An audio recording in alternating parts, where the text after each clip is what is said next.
I am Maya, 32 years old, and at my own brother's wedding, my mother forced me to sit next to the swinging kitchen doors.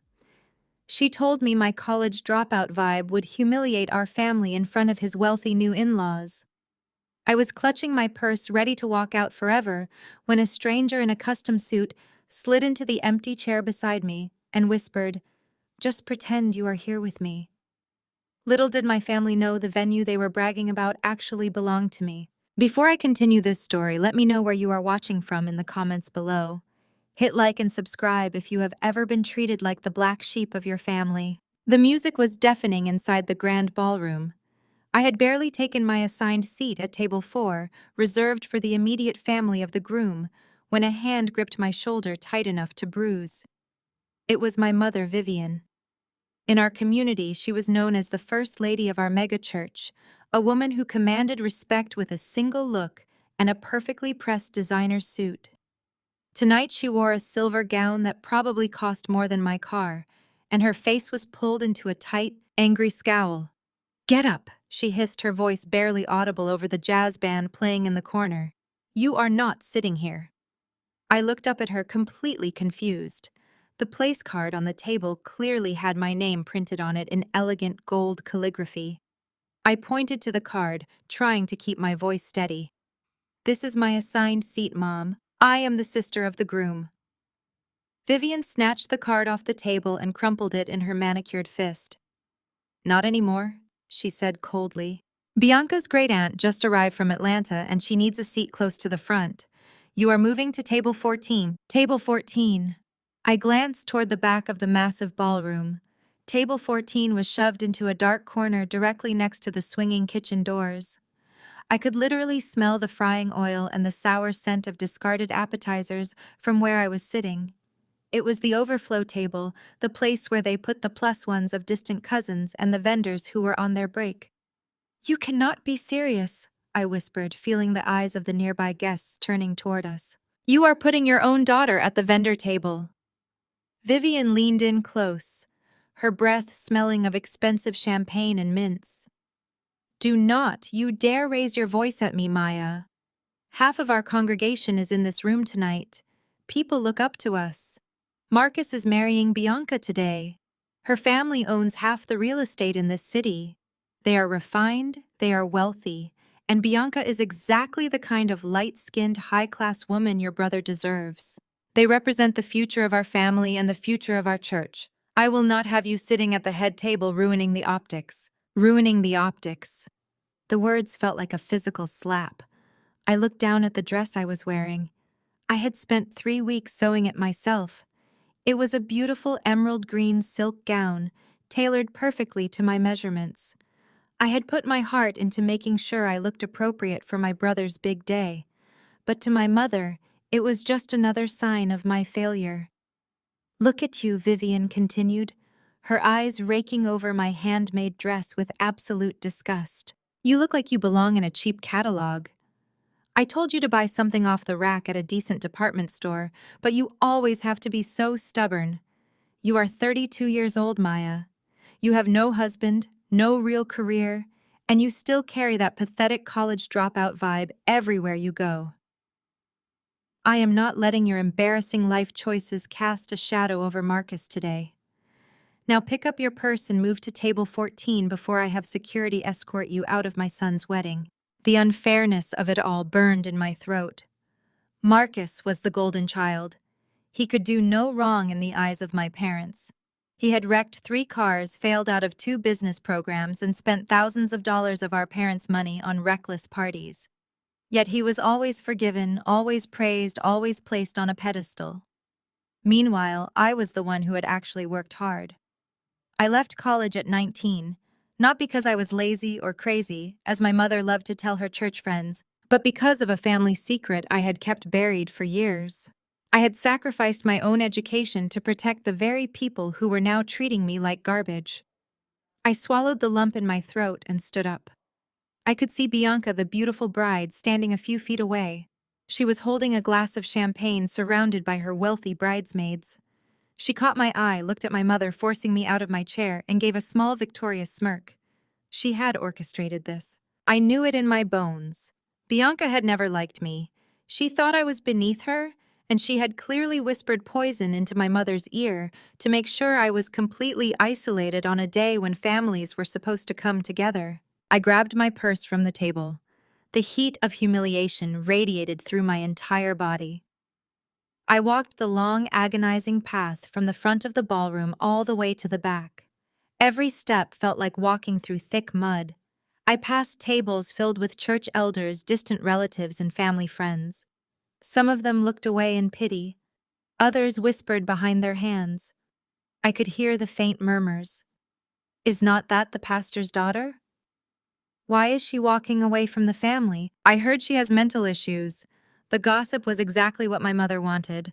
It reinforced her narrative that I was the problem child, the one who just could not fit into their perfect Holy Family image. I finally reached table 14. The chairs were rickety and the tablecloth had a coffee stain near the center. Every time a waiter rushed out of the kitchen, the heavy wooden doors swung open, hitting the back of my chair and sending a gust of hot, greasy air over my shoulders. I sat down heavily, staring at the empty plate in front of me. I was completely alone. The other seats at the table were empty, likely abandoned by guests who had found better places to stand. I felt tears threatening to spill over my eyelashes, but I refused to let them fall. I would not give my mother the satisfaction of seeing me cry. I looked down at my hands. My fingers were trembling. Why did I even come to this wedding? I had told myself it was out of respect for my brother, but Marcus had barely spoken 2 words to me all year. I had told myself it was to keep the peace with my father, Pastor Thomas, but he had not even bothered to greet me when I arrived at the venue. The truth was, I came because some small, foolish part of me still hoped that if I dressed nicely, smiled politely, and played the good daughter, they would finally accept me. But sitting next to a pile of dirty dishes, while the kitchen staff yelled orders at each other, I realized that acceptance was never going to happen. My mother's voice echoed in my head. College dropout, embarrassing life choices, ruining the optics. I took a deep breath and grabbed my purse again. I was done. I was done being the family scapegoat. I was done sitting in the shadows so my brother could shine. I decided right then and there that I would walk out the back door, order a car, and never speak to any of them again. I pushed my chair back, preparing to stand up and leave this toxic environment behind forever. But before I could even stand completely, a tall shadow fell across my table. I froze. A man pulled out the creaky chair right next to mine and sat down smoothly as if he belonged exactly in this dark, greasy corner of the ballroom. I turned to look at him, completely taken aback. He was incredibly handsome, with sharp jawlines and dark, intelligent eyes that seemed to take in everything at once. But what really caught my attention was his attire. He was wearing a custom-tailored black suit that screamed old money and immaculate taste. I knew fabrics and I knew cuts. That was a Tom Ford suit worth more than the entire catering budget of this wedding. He wore a heavy luxury watch on his left wrist, and his posture radiated a quiet, dangerous authority. He was completely out of place at table 14. He did not look like a +1, and he certainly did not look like a lost vendor. I stared at him, my mouth slightly open in confusion. "Are you lost?" I asked, keeping my voice low. "The VIP tables are up at the front near the stage.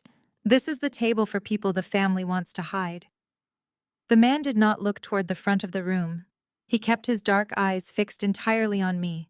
He noticed the way I was gripping my purse, the way my body was angled toward the exit. He noticed the unshed tears I was trying so hard to blink away. He leaned in close, bringing with him a faint, expensive scent of cedar and bergamot. His voice was a low, steady rumble that cut straight through the noise of the kitchen doors and the loud wedding music. "Do not leave," he whispered, his tone calm but incredibly firm. "I am not lost. I know exactly where I am sitting." I looked at him, bewildered. "But why are you sitting here with me?" He leaned back slightly, a small, knowing smile touching the corners of his mouth. "Because the view from the shadows is always the most revealing. Just put your purse down, relax your shoulders, and pretend you are here with me. We are going to watch this whole perfectly staged event unfold together." The music abruptly shifted from a low jazz tune to an upbeat pop anthem. The heavy double doors of the kitchen swung shut right behind me, trapping the greasy scent of fried food around our small table. I was still gripping my purse and staring at the man in the custom-tailored suit who had just told me to pretend I was with him. I wanted to ask him who he was, and why a man wearing a watch that cost more than a house was sitting at the vendor table. Before I could form the words, the main ballroom lights dimmed to a dramatic purple hue. A bright white spotlight snapped onto the center of the dance floor. The DJ announced over the massive speaker system that it was time for the tossing of the bouquet. Bianca practically glided to the center of the room. Her gown was an absolute mountain of imported silk and crystals. I knew for a fact that my parents had dipped into the church building fund to cover the cost of that dress, calling it a necessary expense for the family image. She grabbed the microphone from the DJ with a manicured hand. Her perfectly contoured face twisted into a smile that looked sweet and holy to the megachurch congregation, but was pure venom to me. She tapped the microphone, letting the sharp feedback cut through the chatter of 800 guests. She started talking about blessings and family throwing and all the right religious buzzwords that always made my father proud. She talked about how a marriage is a sacred bond, and how she felt so overwhelmed by the sheer abundance of love in her life. Then her eyes darted away from the crowd and found me sitting in the dark, humiliating corner. Bianca pointed her finger straight at table 14. The spotlight followed her gesture, blinding me for a second and illuminating the stained tablecloth and dirty dishes in front of me. She told the crowd that she wanted to dedicate this bouquet toss to someone very special, someone who needed a little extra grace and intervention from above. She called me out by my full name. She laughed right into the microphone, her voice dripping with that fake and syrupy pity that the elite women in our church used as a weapon. She said she hoped this beautiful bouquet would bring some much-needed luck to her unemployed and single sister-in-law who was still struggling to find her path. The crowd chuckled in unison. I saw my mother and her wealthy friends sitting at the VIP tables actually clapping and nodding in agreement. It was the ultimate public shaming, orchestrated perfectly under the guise of Christian charity. I felt my face burn with a heat so intense I thought I might pass out. I was paralyzed in my rickety chair, completely exposed to the judgmental stares of hundreds of people who had been told I was a broken and jealous failure. Bianca handed the microphone back to the DJ and took 3 steps forward. She turned her back to the crowd, but she did not do a traditional blind toss.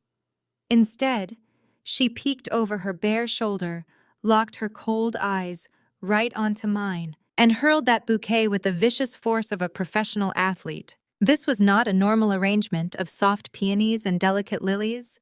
It was a massive and tightly bound cluster of thick, long-stem red roses, and the florist had clearly left the brutal, sharp thorns completely intact at Bianca's specific request. The heavy floral missile cut through the air, completely bypassing the group of single women standing on the dance floor. It was aimed directly and unmistakably at my face. I froze completely, bracing for the inevitable impact, knowing those thick thorns would tear across my cheeks and eyes. I closed my eyes tightly, unable to even raise my hands in time to protect myself. But the violent impact never came. The stranger sitting next to me moved with terrifying and predatory speed. He stood up from his chair in a single fluid motion, his long arm shooting out directly in front of my face. He snatched the heavy bouquet right out of the air, mere inches from my nose. The forceful thud of the heavy stems hitting his bare palm echoed loudly over the suddenly quiet room. I opened my eyes and gasped. The man stood completely still, his tall frame shielding me from the glaring spotlight. He was gripping the thick bundle of roses so tightly that his knuckles were white. Almost immediately, thick and dark blood began pooling around his fingers. The long thorns had pierced right through his skin, sinking deep into his palm. The blood dripped, steadily falling with quiet and rhythmic taps onto the pristine white tablecloth of table 14. He did not flinch in pain. He did not drop the flowers. He just slowly lowered his arm and directed a gaze so profoundly cold and lethal toward the dance floor that the entire ballroom seemed to drop 10 degrees. The polite giggles from the congregation died instantly in their throats. The DJ awkwardly lowered the volume of the music until there was nothing but a heavy and suffocating silence hanging over the room. Bianca's smug and victorious smile vanished from her face, replaced by a look of genuine confusion and fear as she stared at the tall, bleeding stranger who had just thwarted her cruel game. From the head table at the very front of the room, my brother Marcus shot up from his chair. His face was twisted in that familiar and arrogant rage he always displayed whenever something did not go exactly his way. He was the golden child, the perfect son who could do no wrong, and he was furious that I had somehow ruined his beautiful bride's spotlight moment. He stomped heavily across the polished ballroom floor, pushing aggressively past the group of startled bridesmaids. He was heading straight for our dark corner by the kitchen doors, his fists clenched tight at his sides. I watched Marcus approach, feeling the familiar dread settling into my stomach. I knew exactly what he was going to do. He was going to scream at me in front of everyone, blame me for causing a scene, and demand that the security guards throw me out of the building. He marched right up to table 14, taking a deep, angry breath and opening his mouth to yell at me. But the cruel words died instantly in his throat. Marcus finally looked away from me and focused his attention on the man standing by my side, the man who was still holding the bloody bouquet. All the arrogant and entitled anger drained completely from my brother's face in a fraction of a second. It was replaced by absolute and hollow terror. His tan complexion turned a sickly shade of gray, and his knees seemed to buckle slightly. He took a stumbling and clumsy step backward, bumping into an empty chair. His eyes darted from the bleeding hand to the man's cold and unyielding face. When Marcus finally managed to speak, his voice was nothing more than a trembling and pathetic whisper that carried through the silent room. He asked Mr. Sterling what he was doing at the outcast table. The heavy cluster of thorns and crushed red petals hit the stained tablecloth with a wet, heavy thud. Elijah did not break eye contact with my brother. The blood from his palms smeared across the white linen, a stark contrast to the perfect sanitized image my family had fought so hard to project tonight. Marcus stood completely frozen, his tailored tuxedo suddenly looking 2 sizes too big for his shrinking posture. The golden child of our family, the man who was used to commanding every room he walked into, was practically trembling. "I know exactly where I am sitting," Elijah said, his voice a low, terrifying rumble that carried over the awkward silence of our corner. "And I know exactly who I am sitting next to. Do you, Marcus?" Marcus swallowed hard, his Adam's apple bobbing nervously. "Mr. Sterling, I can explain. There has been a massive misunderstanding. My sister, she has some issues. She was supposed to be in the back. We did not know you would be seated here. We reserved a spot for you at the VIP table next to the pastoral staff. Please let me have the staff move you immediately." Elijah did not move an inch. He slowly pulled a pristine white handkerchief from his breast pocket and wrapped it around his bleeding hand. "I am not moving," he stated flatly. "I chose this seat because I prefer to sit next to the woman who actually owns the building I am currently standing in.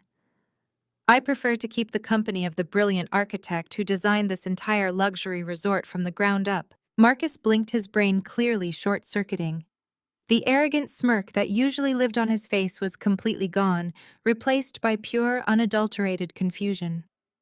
He looked at me, then back at Elijah. "Sir, I think you are mistaken. Maya does not own anything. She is unemployed. She sews her own clothes. She dropped out of college." Before Elijah could verbally dismantle my brother, the heavy, aggressive clicking of designer heels approached us from behind. My mother, Vivian, descended upon table 14 like a bird of prey, her face flushed with furious indignation.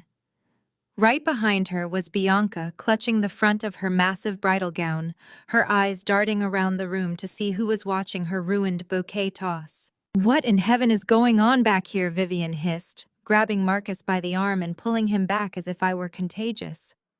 "Maya, I told you to stay out of sight. Now you are harassing the guests and bleeding on the tablecloths.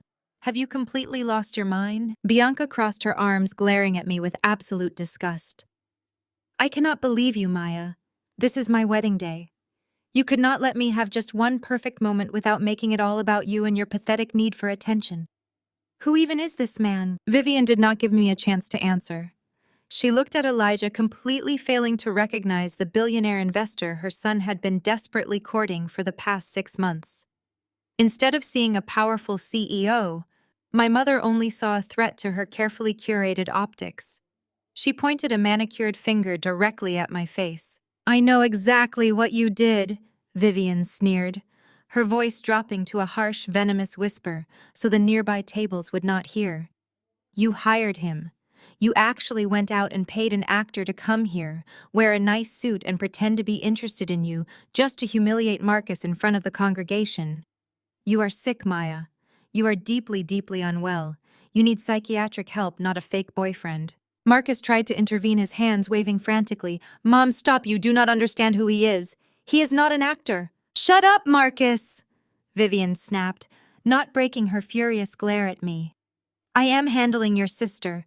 I knew we never should have invited her. She has always been a jealous, bitter disappointment. She cannot stand to see you succeed. She cannot stand to see Bianca marry into our blessed family. She is trying to sabotage the most important day of your life with this cheap, pathetic stunt." I sat there listening to the woman who gave birth to me call me sick, bitter, and pathetic. For 32 years, I had absorbed these insults. I had internalized them, cried over them, and begged God to make me the daughter she actually wanted. But looking at her now flushed and desperate to maintain a fake image of superiority, I felt absolutely nothing.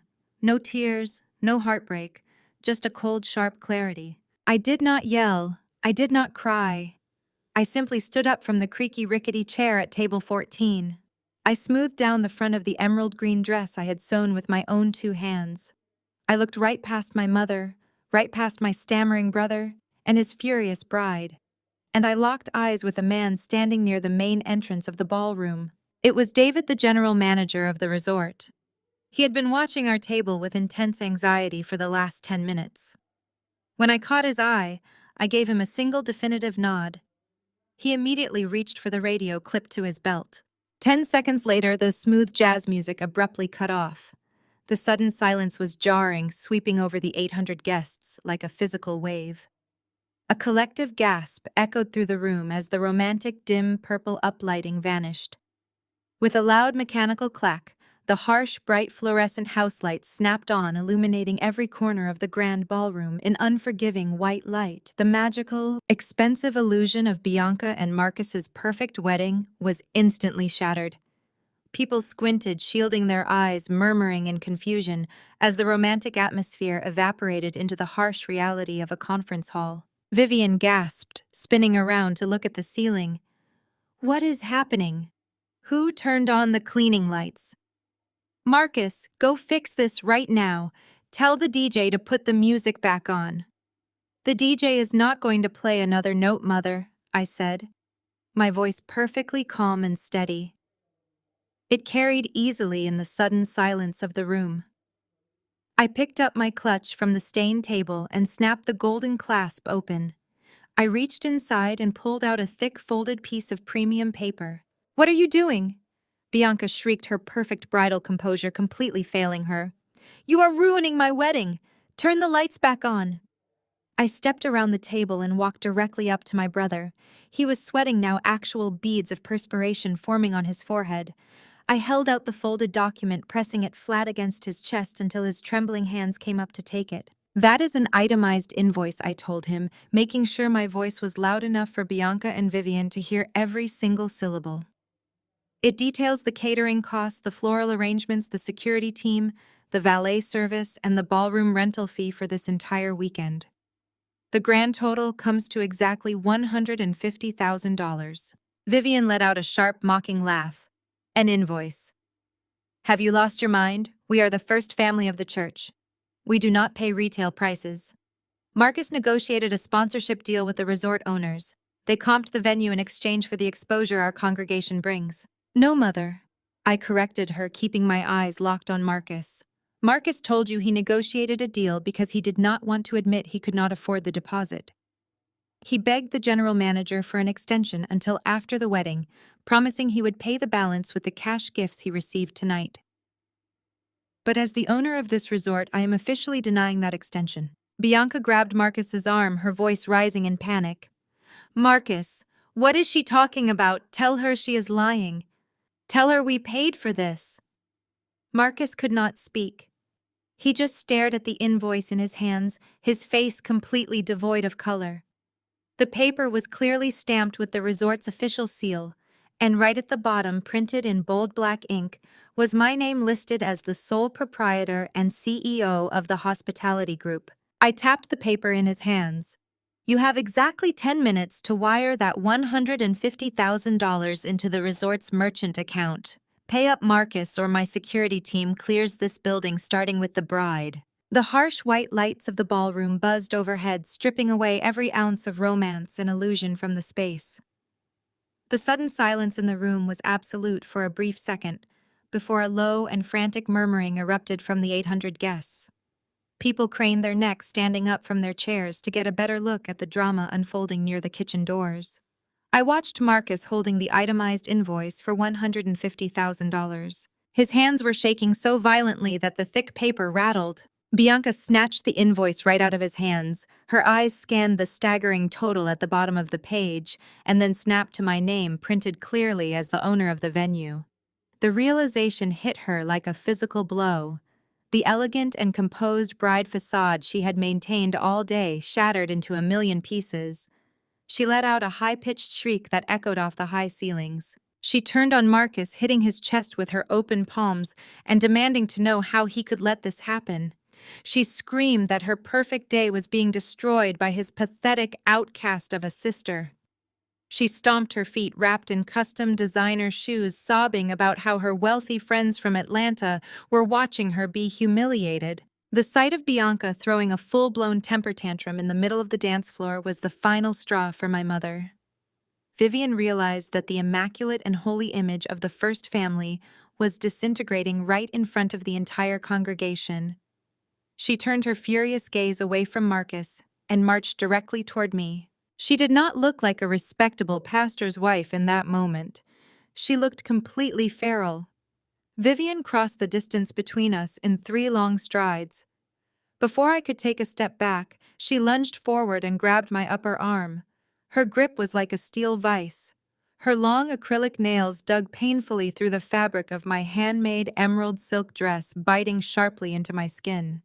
The sudden pain was intense, but I locked my knees and forced myself to remain completely still. I refused to let her see me flinch. "Have you completely lost your mind?" Vivian hissed, her voice a venomous whisper, meant only for my ears.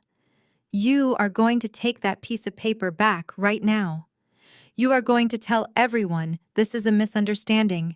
You are going to comp this entire wedding and apologize to your brother, or I swear to God, Maya, I will end you." I looked down at her hand, gripping my arm, and then looked straight into her eyes. "You do not have the power to end me anymore, Mother. I am not the scared little girl you threw out of the house." Vivian leaned in closer, her face inches from mine.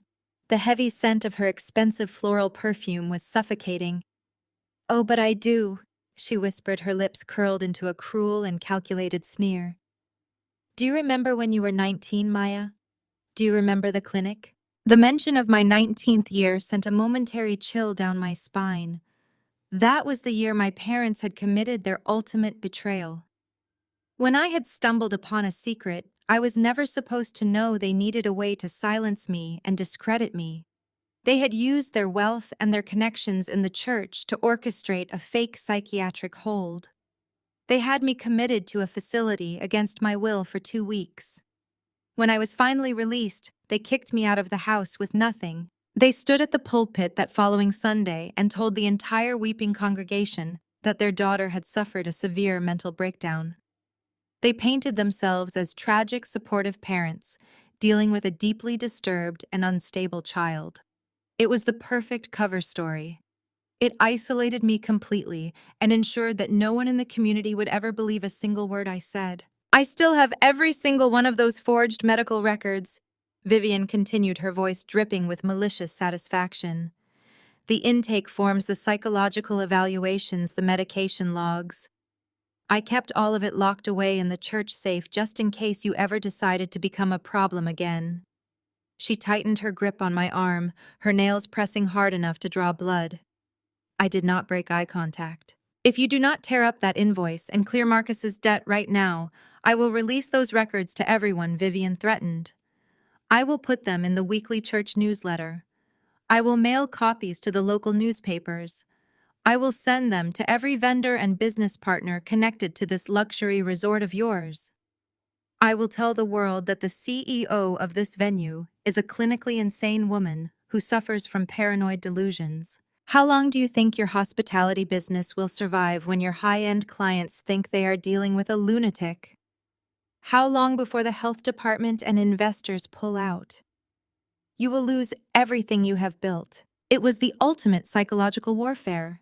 She was using the darkest and most traumatic period of my life as a weapon to protect her golden child.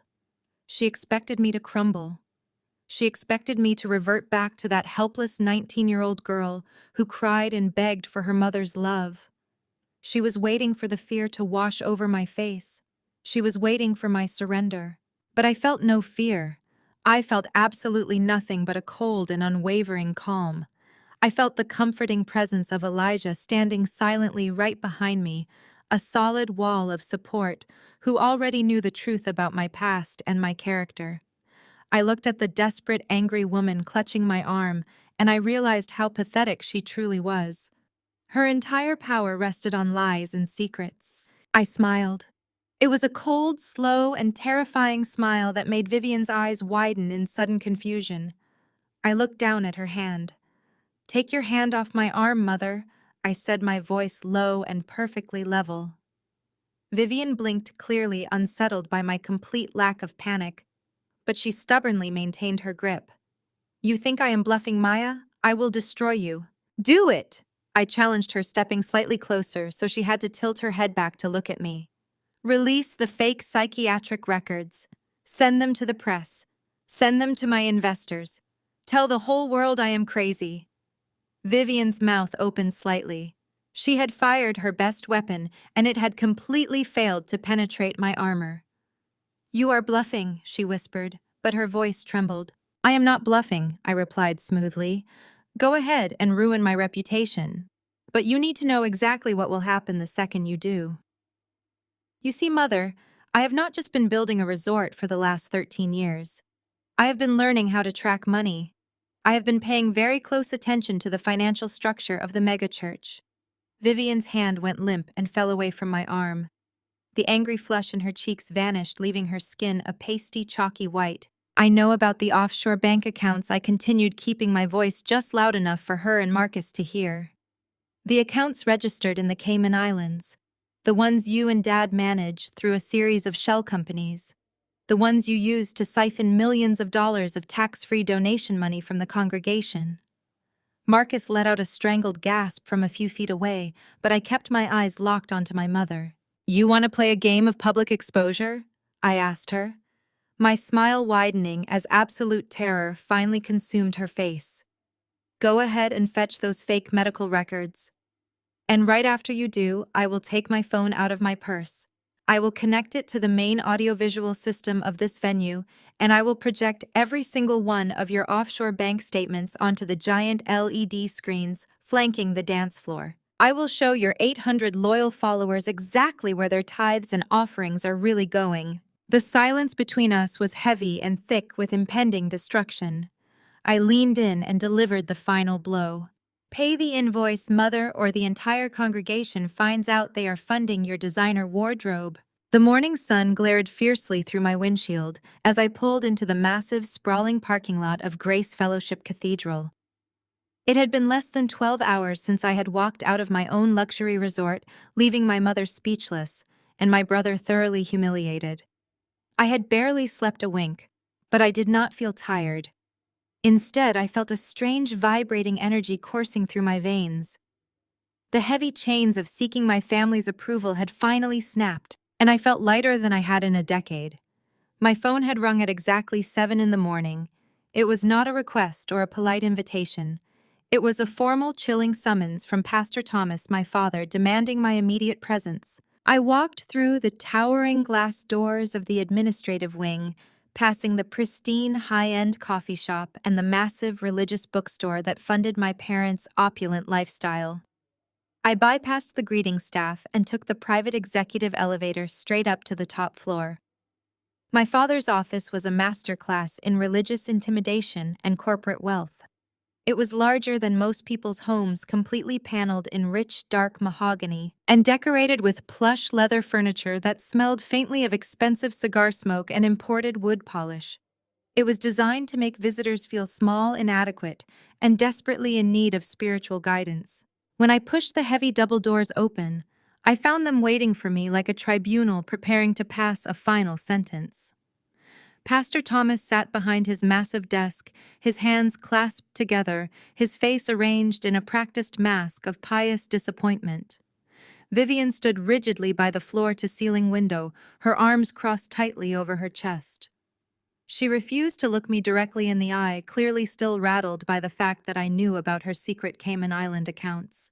And sitting in one of the velvet guest chairs, clutching a designer tissue like a lifeline, was Bianca. She was not wearing her massive bridal gown anymore, but she was certainly still playing the role of the tragic wounded martyr to absolute perfection. "Sit down, Maya," my father instructed. His voice was that deep, resonant baritone he used every Sunday to command thousands of people from the pulpit. It was a voice expertly designed to make you feel sinful, broken, and completely subordinate to his authority. I did not move toward the chair. I remained standing just inside the doorway, gripping the strap of my purse, keeping my posture perfectly straight. I told him I preferred to stand and asked why I had been called away from my business so early in the morning. My father let out a long, theatrical sigh, shaking his head as if dealing with a rebellious toddler. He stood up and began to slowly pace behind his desk, launching into a heavily rehearsed sermon. He spoke about the sacred duty of family, about how a higher power calls us to bear each other's burdens and turn the other cheek in the face of conflict. He talked about the absolute sanctity of marriage and how my actions last night had brought darkness into what should have been a space of holy, unblemished light. "You acted out of spite, Maya," he preached, his eyes narrowing in stern condemnation. "You allowed greed, bitterness, and unchecked resentment to completely corrupt your heart. You humiliated your own brother in front of our most generous donors and our most loyal church elders. You threatened your mother with slanderous lies. A true family must always protect its own. We must sacrifice our own selfish desires for the greater good of the church and the pristine family name." I stared at him, marveling at the absolute breathtaking hypocrisy flowing so effortlessly from his mouth. He was giving me a lecture about sacrifice and humility while wearing a bespoke tailored suit that cost more than a year of college tuition. He was demanding grace while he and Vivian lived off the tax-free donations of thousands of hardworking people. He stopped pacing, reached into his top desk drawer, and pulled out a thick manila folder. He opened it and deliberately slid a crisp legal document across the polished wood surface. He tapped the thick paper with his heavy gold signet ring, fixing me with a cold, calculating stare. "This is a property transfer deed," he stated, matter-of-factly dropping the preacher persona and adopting the tone of a ruthless businessman. "Since you decided to act like a vicious debt collector last night and extort our family on a public stage, your mother and I have decided that some structural guidance is absolutely necessary for your own good. Your grandmother left you that historic brownstone in the city district when she passed. It was a grave mistake on her part, given your highly unstable history and your complete lack of financial sense." He tapped the paper again, harder this time. "We require you to sign that property over to the family trust immediately. We will sell the brownstone to cover the ridiculous and inflated wedding invoice you forced upon us last night. The remainder of the funds will serve as reparations for the severe emotional damage you inflicted on Marcus and his new bride. It is the only acceptable way for you to seek redemption for your disgraceful behavior." I looked down at the deed resting on the desk, the sheer audacity of their demand almost making me laugh out loud. They wanted to steal my inheritance, the only thing my grandmother had given me to ensure I would never be homeless again, to pay for a party they threw to boost their own egos. Before I could even form a response, Bianca let out a loud theatrical sob from her velvet chair. She dabbed her perfectly dry eyes with her tissue and glared at me with absolute hatred. "You have to sign it, Maya." she cried, her voice trembling with fake anguish and exaggerated distress. You completely ruined my wedding day. I was so traumatized by your little stunt last night that I could not even sleep. She stood up, pointing an accusing finger at me. Marcus and I are supposed to leave for a month-long luxury honeymoon in the Maldives tonight. But now he is talking about canceling the overwater villa and the private yacht excursions because we are completely broke. You did this out of pure, hateful jealousy because you know no one will ever love a broken dropout like you. You are ruining my perfect honeymoon, Maya, and signing that house over to us is the absolute least you can do to fix the mess you made. I looked from Bianca's petulant face to my father's stern, expectant glare. I did not reach for the pen my father had so helpfully placed next to the paperwork. Instead, I took a step back, crossing my arms defensively. I am not signing anything, I said, my voice steady and echoing clearly in the cavernous office. I am not giving up my grandmother's house to pay for a wedding you could not afford, and I am certainly not funding a private vacation for a man who has never worked a hard day in his entire life. You made this financial mess and you are going to clean it up yourselves. My father's face darkened, the pastoral mask completely slipping away to reveal the ruthless, calculating man beneath. He slammed his fist onto the desk, rattling the expensive pen and making Bianca jump. You are not grasping the severity of this situation. Maya, my father growled, his voice losing all its polished Sunday morning charm. This is not a request. This is a directive. You are going to sign that deed right now or the consequences for this entire family will be catastrophic. I held my ground, refusing to be intimidated by the booming voice that had commanded my obedience for my entire childhood. What consequences? I challenged him. You mean the consequence of you having to admit to your wealthy congregation that you are actually broke? That is not my problem. My grandmother left that property solely to me and it is entirely legally protected. My mother, who had been standing silently by the window, suddenly let out a sharp, humorless laugh. She turned around, her eyes cold and completely devoid of any maternal warmth. Oh, Maya, she said, her voice dripping with condescension.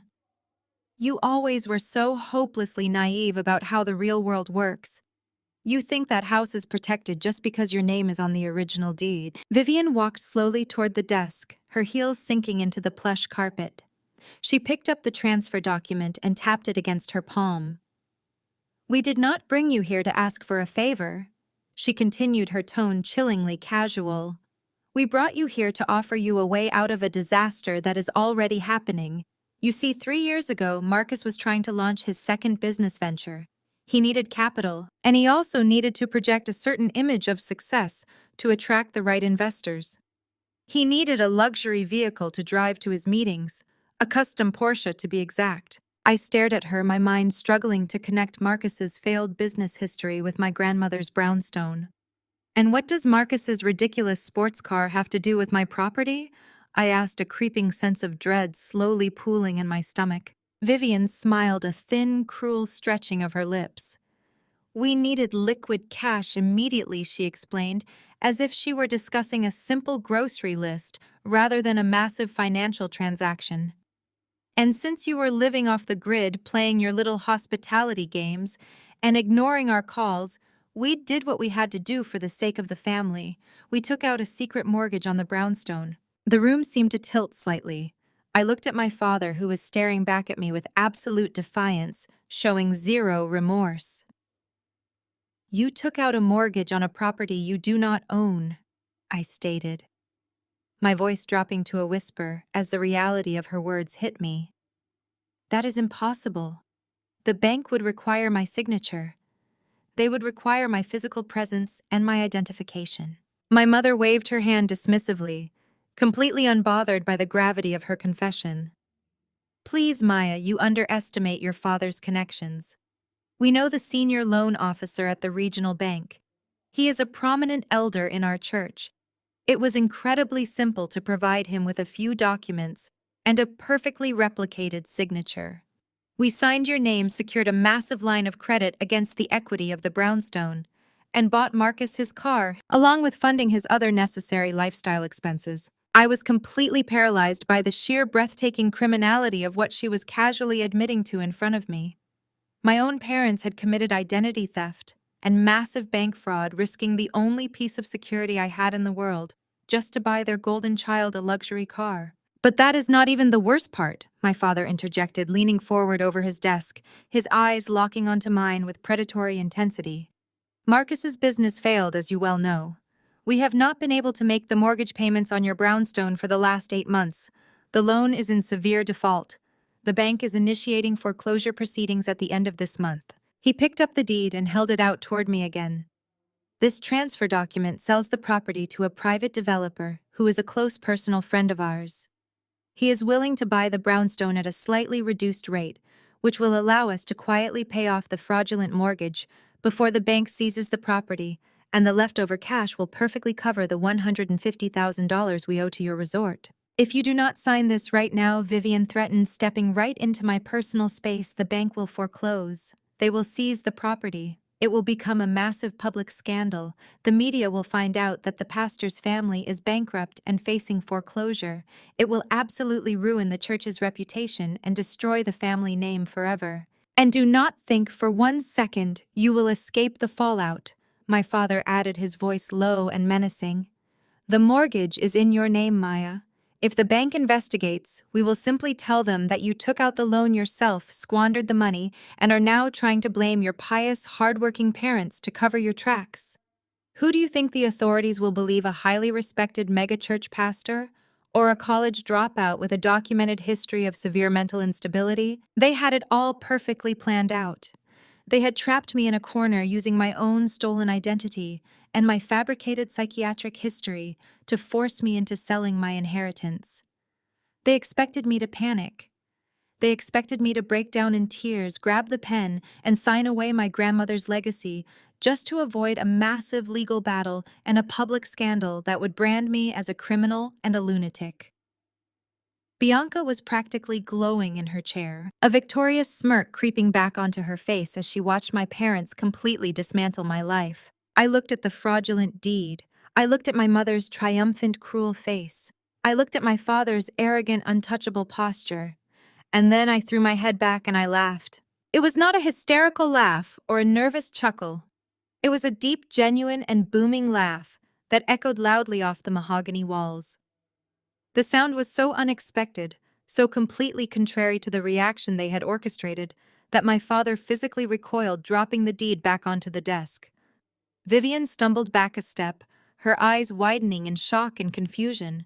Bianca's smirk vanished instantly, replaced by a look of profound unease. "You think this is funny?" My father bellowed, his face turning a dangerous shade of crimson.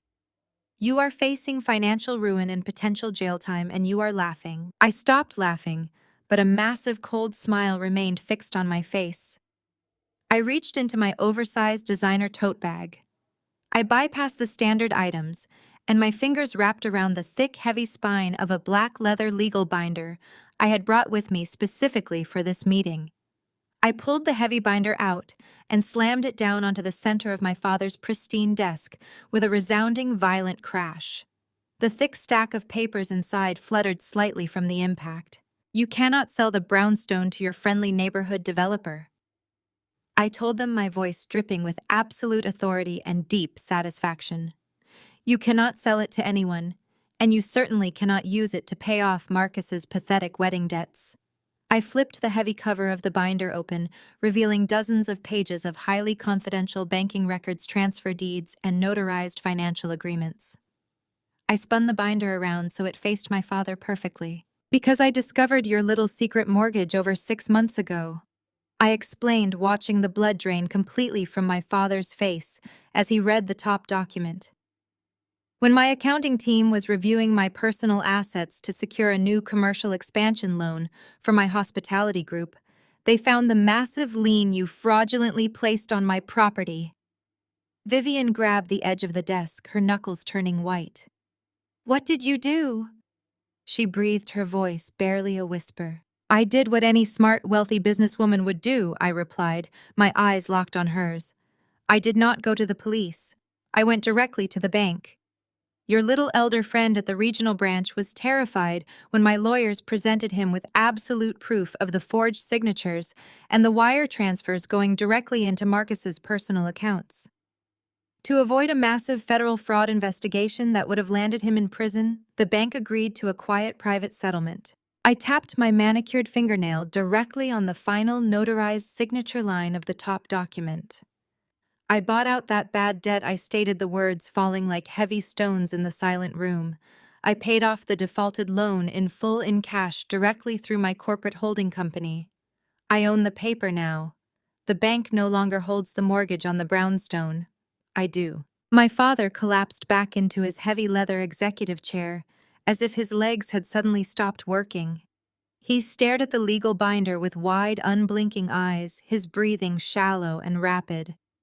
Bianca shrank back into her velvet seat, making herself as small as possible. "So you see, Father," I said, leaning over the desk until I was directly in his line of sight. "You cannot threaten me with foreclosure, because I am the one holding the debt.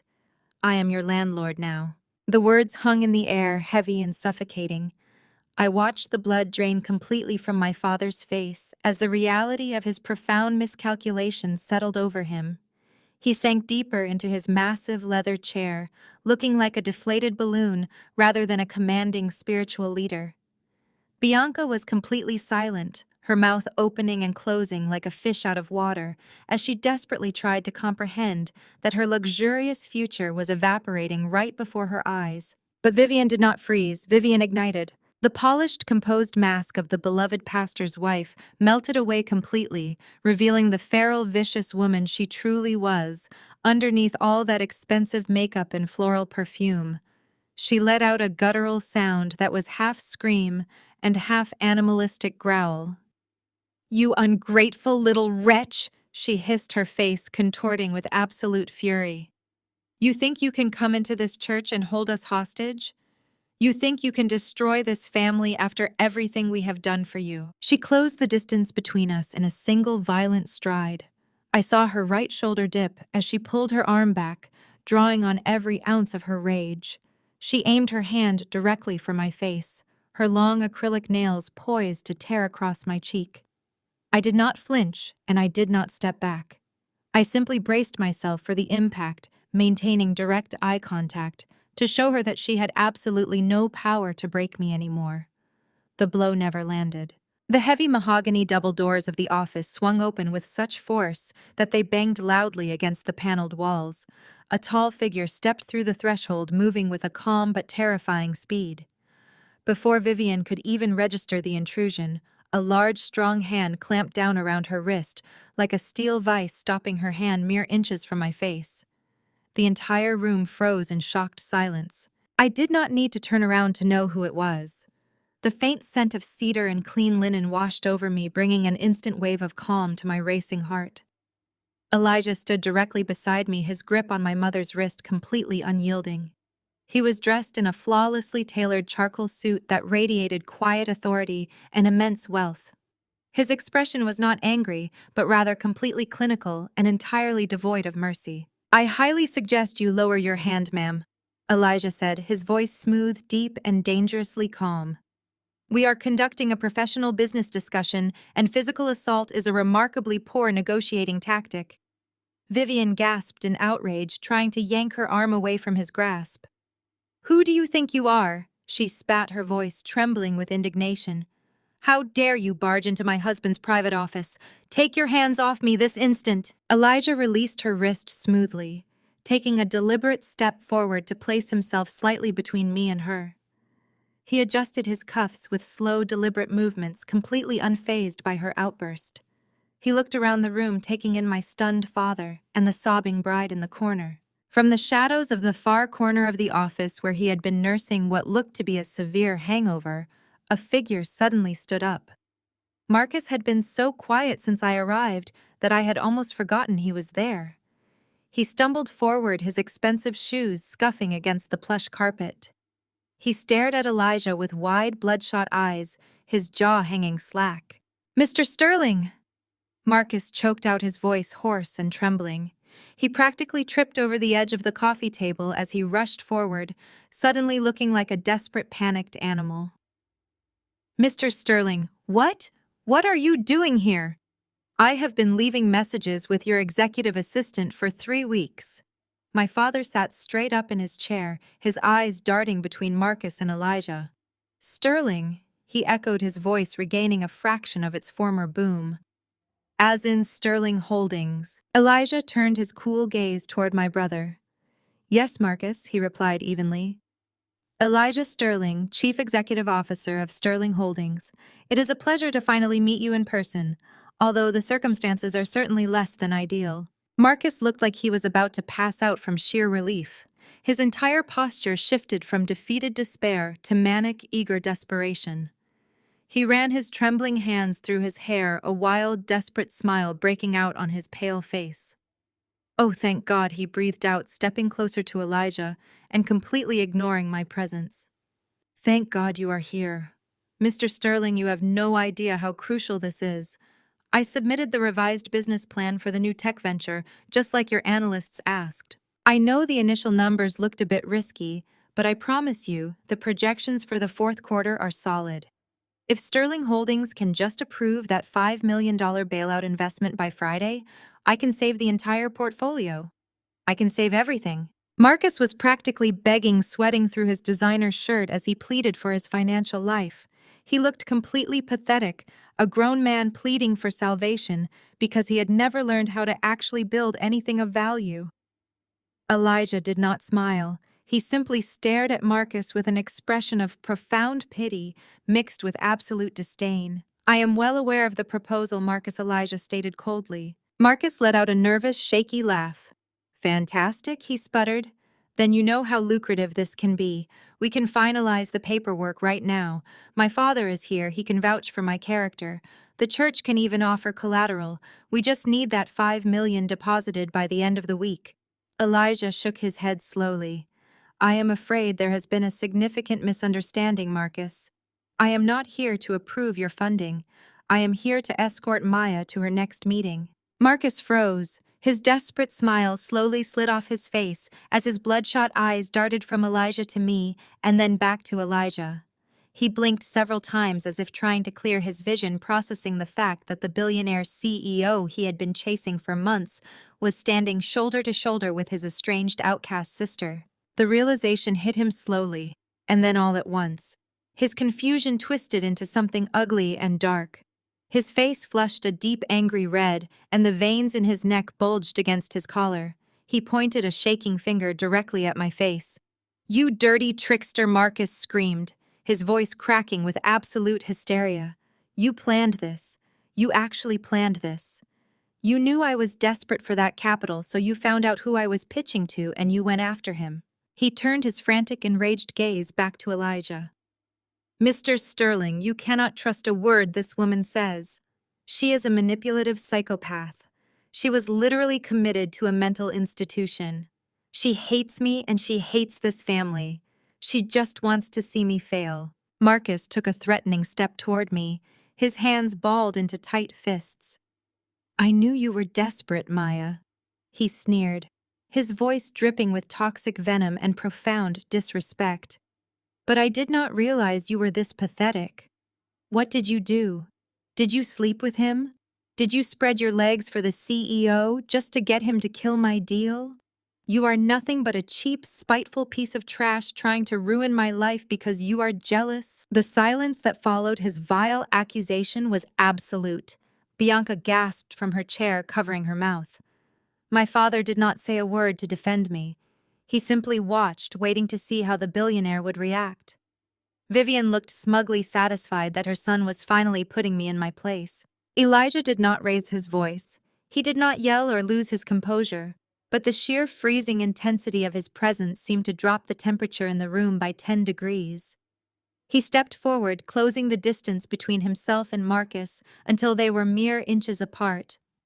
Marcus instinctively took a step back, intimidated by Elijah's towering height and unyielding stare. "You will never speak to her that way again," Elijah commanded, his voice low and vibrating with a lethal edge. If you ever direct that kind of vulgar, disrespectful language toward her in my presence, I will personally ensure that your name becomes a permanent toxic liability in every financial institution across the globe. Do you understand me? Marcus swallowed hard, terrified, but still clinging to his wounded ego. I am just trying to protect my business, he stammered defensively. She is my sister, and I know exactly what she is capable of. She is obviously your mistress, and she is using you to get to me. Elijah let out a short, humorless laugh that sounded like cracking ice. Your arrogance is truly astounding, Marcus, he said slowly, shaking his head. You are so blinded by your own narcissism and your desperate need to be the smartest man in the room that you cannot even see the reality standing right in front of you. Elijah turned slightly, gesturing toward me with an open hand, showing absolute respect and deference. Maya is not my mistress, Marcus. She is not my girlfriend, and she is certainly not using my influence to hurt you. He looked back at my brother, delivering the words with surgical precision. Maya is the anonymous majority shareholder of Sterling Holdings. She owns 62% of the voting stock. I report directly to her. She is my boss. The words hit the room like a physical shockwave. My father gripped the edges of his desk so hard his knuckles turned stark white. His jaw actually dropped open, entirely unable to compute the information. Vivian let out a strangled gasp, bringing her hand to her throat as she stared at me with wide, terrified eyes. Bianca started crying again, a low, whimpering sound of absolute defeat. Marcus looked as if he had been struck by lightning. He swayed slightly on his feet, his eyes darting wildly between me and Elijah, searching for any sign that this was an elaborate, cruel prank. Your boss? He choked out, his voice barely a whisper. That is impossible. She runs a stupid little bed and breakfast. She does not know anything about venture capital. I stepped forward, moving past Elijah until I was standing directly in front of my brother. I looked at his sweaty, pale face and felt absolutely nothing but cold, professional detachment. It is not a bed and breakfast, Marcus, I said, my voice perfectly level and calm. It is an international luxury hospitality group that generates more revenue in a single fiscal quarter than your entire portfolio has seen in a decade. I used those profits to acquire a controlling stake in Sterling Holdings 3 years ago. I watched him tremble as the absolute reality of his situation finally crushed him. I read your business proposal, Marcus. I continued, letting my words fall heavily into the silent room. Every single page of it. It was completely pathetic. Your financial projections were based on pure fantasy. Your operational strategy was fundamentally flawed. And your risk assessment read like it was written by a desperate gambler rather than a seasoned entrepreneur. Marcus opened his mouth to speak, but no words came out. He just stared at me, his eyes wide with a terror that went far deeper than just losing a business deal. You did not lose your funding because I slept with the CEO, Marcus, I said, delivering the final devastating blow. You lost your funding because your business plan was garbage, and I personally vetoed the $5 million bailout.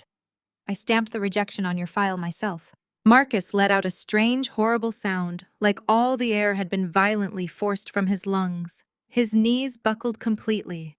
He collapsed onto the plush carpet, sinking down until he was sitting on the floor with his back against the mahogany-paneled wall. He pulled his knees up to his chest, wrapping his arms around his head as he began to rock back and forth. No, no, no, he muttered frantically, his voice high and panicked, the words spilling out in a rapid, terrifying loop. This cannot happen. This cannot happen today. The church auditors are coming on Friday. My father leaped out of his chair, shouting Marcus's name, desperately trying to silence him. But Marcus was completely broken. The dam had burst and the truth was flooding out. They are coming on Friday. Marcus wept, burying his face in his hands. I needed that $5 million to put the money back. The building fund, the overseas mission accounts. I borrowed it. I took it to cover the margin calls on the real estate deal, and it is all gone. It is all gone, and the auditors are coming on Friday. If the accounts are empty, they will know. They will call the federal investigators. I am going to prison. I am going to federal prison. The profound, absolute destruction of the Holy First Family was finally complete. I looked down at my brother rocking on the floor, and then up at my parents who were staring at him in sheer, unadulterated horror. They were no longer the untouchable rulers of a megachurch empire. They were just desperate, frightened criminals waiting for the inevitable sound of sirens. I turned and walked toward the heavy double doors, Elijah falling smoothly into step right beside me. We did not look back as we exited the office, leaving them alone in their beautiful, expensive tomb. The heavy mahogany doors of my father's office closed behind Elijah and me with a solid, satisfying thud. The air in the executive hallway felt instantly cleaner, completely devoid of the suffocating scent of desperation and imported cologne that filled the room we had just left. I knew we had struck a lethal blow, but I also knew my parents were cornered animals. Men like Pastor Thomas and women like Vivian did not surrender their power gracefully.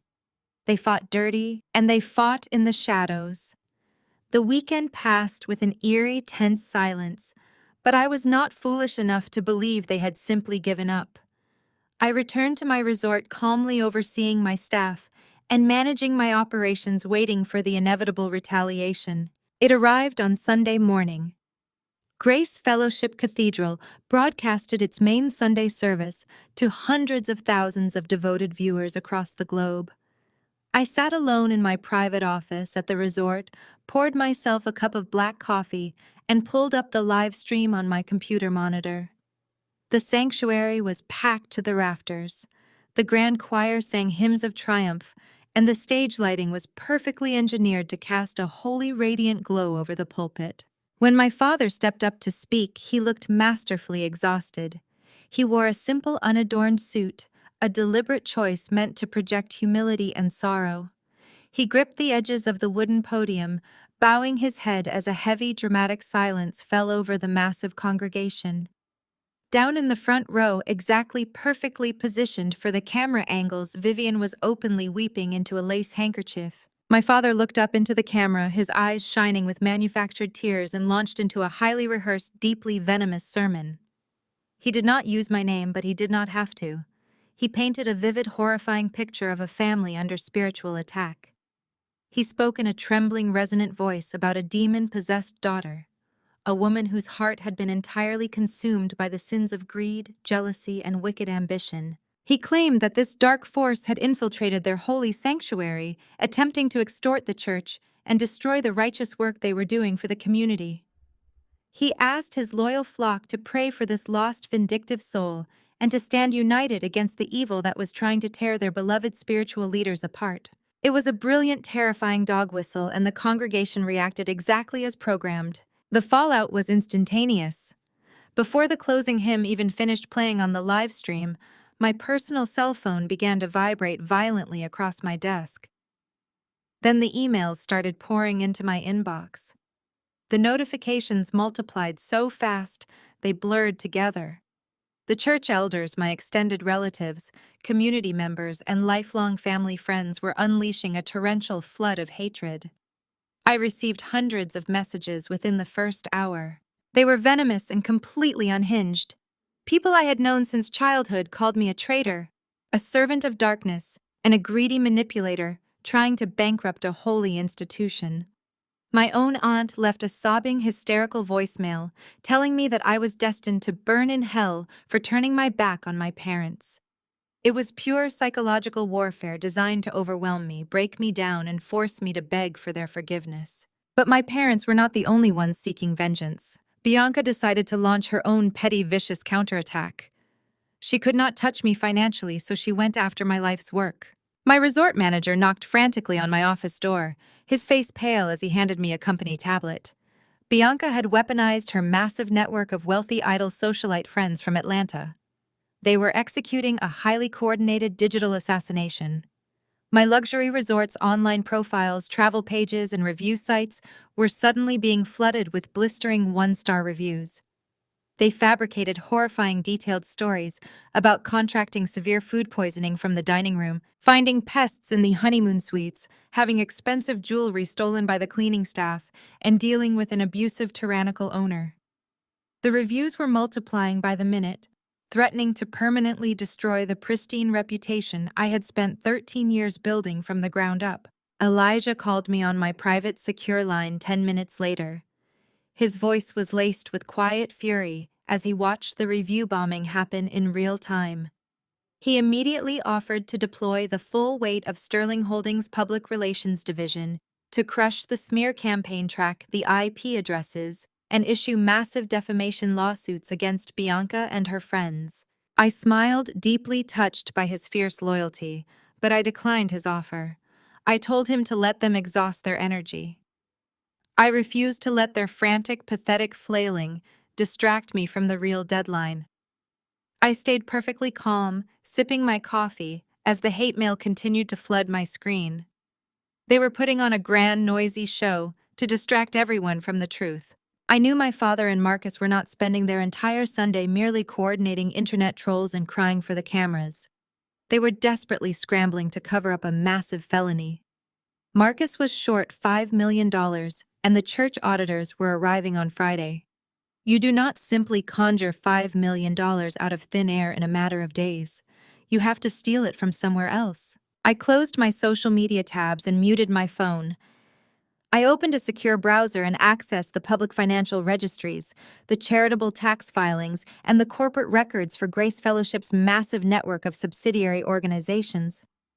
I used the same ruthless investigative skills I had honed while building my own hospitality empire. It took hours of meticulous, relentless digging. I traced the complex labyrinth of shell companies holding accounts and nonprofit trusts. My parents used to quietly move untaxed money around the globe. Late into the night, with the glow of the screen reflecting off the dark windows of my office, I finally found the anomaly. A massive, hurried transfer of funds had been initiated late Friday afternoon, shortly after I had walked out of my father's office. I tracked the routing numbers backward, following the digital paper trail, until I uncovered the origin account. My heart turned to absolute ice. It was the Orphanage Expansion Fund. Over the past 3 years, Pastor Thomas and Vivian had heavily promoted a massive charitable drive to build a state-of-the-art sanctuary and school for displaced, vulnerable children in the city. Thousands of working-class families, elderly widows, and devoted churchgoers had donated their hard-earned savings to that specific holy cause. The account was overflowing with millions of dollars meant entirely for housing homeless children. And now Marcus was quietly siphoning those exact funds directly out of the orphanage account to plug the gaping $5 million hole in the church's main operating budget before the auditors arrived. He was stealing the future of vulnerable children to cover his bad gambling debts, his luxury sports cars, and his failed business ventures. I leaned back in my leather desk chair and smiled. It was a cold, dangerous smile that promised absolute, unmitigated ruin. Pastor Thomas and Vivian had thought a few mean text messages and fake resort reviews would intimidate me into silence. Instead, in their blind panic, they had just handed me the final, irrefutable proof I needed to burn their entire fraudulent empire to the ground. The morning sun broke over the horizon, casting long shadows across my office floor. I had found the smoking gun in the public registries, but tracing the exact international flow of the stolen orphanage funds required a level of digital forensics that went far beyond my standard hospitality audits. I picked up my encrypted phone and dialed Elijah. He answered on the first ring. I calmly explained the massive financial discrepancy I had discovered within the church subsidiary accounts. Within 30 minutes, he walked through the heavy glass doors of my office, carrying a sleek titanium briefcase that contained a direct secure uplink to the massive financial mainframe at Sterling Holdings. We immediately converted my private executive boardroom into a secluded command center. For the next 12 straight hours, Elijah and I stood shoulder to shoulder, tracing the intricate digital footprints of a holy empire built entirely on theft and deception. Until this exact moment, our relationship had been strictly and rigidly professional. I was the anonymous majority shareholder who issued absolute directives from the shadows, and he was the brilliant cutthroat chief executive who executed my vision with flawless precision. But in the quiet, intense isolation of that room, the dynamic between us fundamentally shifted. I watched him dismantle complex offshore shell companies with a ruthless analytical mind that perfectly mirrored my own. He watched me anticipate my father's psychological misdirections, finding hidden tax ledgers that even his advanced algorithms had initially missed. We did not need to speak much. We communicated in brief nods, silent agreements, and a shared relentless drive to expose the absolute truth. A deep, profound mutual respect took root between us, replacing our cold corporate boundaries with an unspoken and unyielding alliance. As the late afternoon stretched into evening, we finally cracked the primary encryption on Marcus's personal holding company. A dizzying cascade of numbers flooded the massive digital screen, taking up the entire wall of the boardroom. Elijah stepped much closer to the glowing monitors, his jaw clenching so tightly that a muscle ticked visibly in his cheek. He reached out and highlighted a specific sequence of international wire transfers that had been executed over the past 48 hours. Marcus did not just use the orphanage funds to prop up a failing tech venture. Elijah said, his voice dropping to a low clinical register completely devoid of emotion. Look at the routing destinations, Maya. This money did not go to a domestic bank to appease his corporate creditors. I stepped up beside him, tracing the glowing digital path of the stolen funds. The money had been funneled rapidly through 3 different offshore shell companies located in the British Virgin Islands, before finally landing in a heavily guarded private account registered in Macau. It was not a legitimate business account. It was a holding account for a notorious international high-stakes gambling syndicate. Marcus had not just made a series of bad business deals. He was a degenerate gambler drowning in massive illicit debts, and he had just taken $2 million directly from the pockets of vulnerable displaced orphans to pay off ruthless syndicate bookies who were undoubtedly threatening his very life. My brother was not just a spoiled, arrogant heir clinging to my parents' wealth. He was a desperate, cornered criminal who had stolen money explicitly meant to house homeless children just so he could feed a catastrophic and illegal gambling addiction. The sheer vile depravity of it made my blood run absolutely cold. My parents were openly throwing me to the wolves and branding me a demon-possessed traitor on a global broadcast to protect a man who was literally stealing from orphans to gamble in overseas casinos. We need to establish exactly how long he has been siphoning these funds. I instructed, my voice steady but dangerous. Pull the church's historical financial records. Go back as far as the mainframe will possibly allow.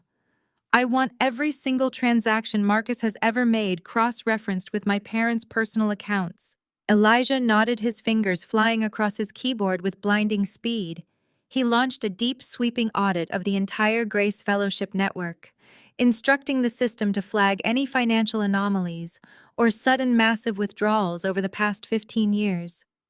The server hummed quietly, processing thousands of religious tax exemptions, private clerical expenses, and offshore donations. Suddenly, a bright red warning banner flashed across the bottom of Elijah's screen.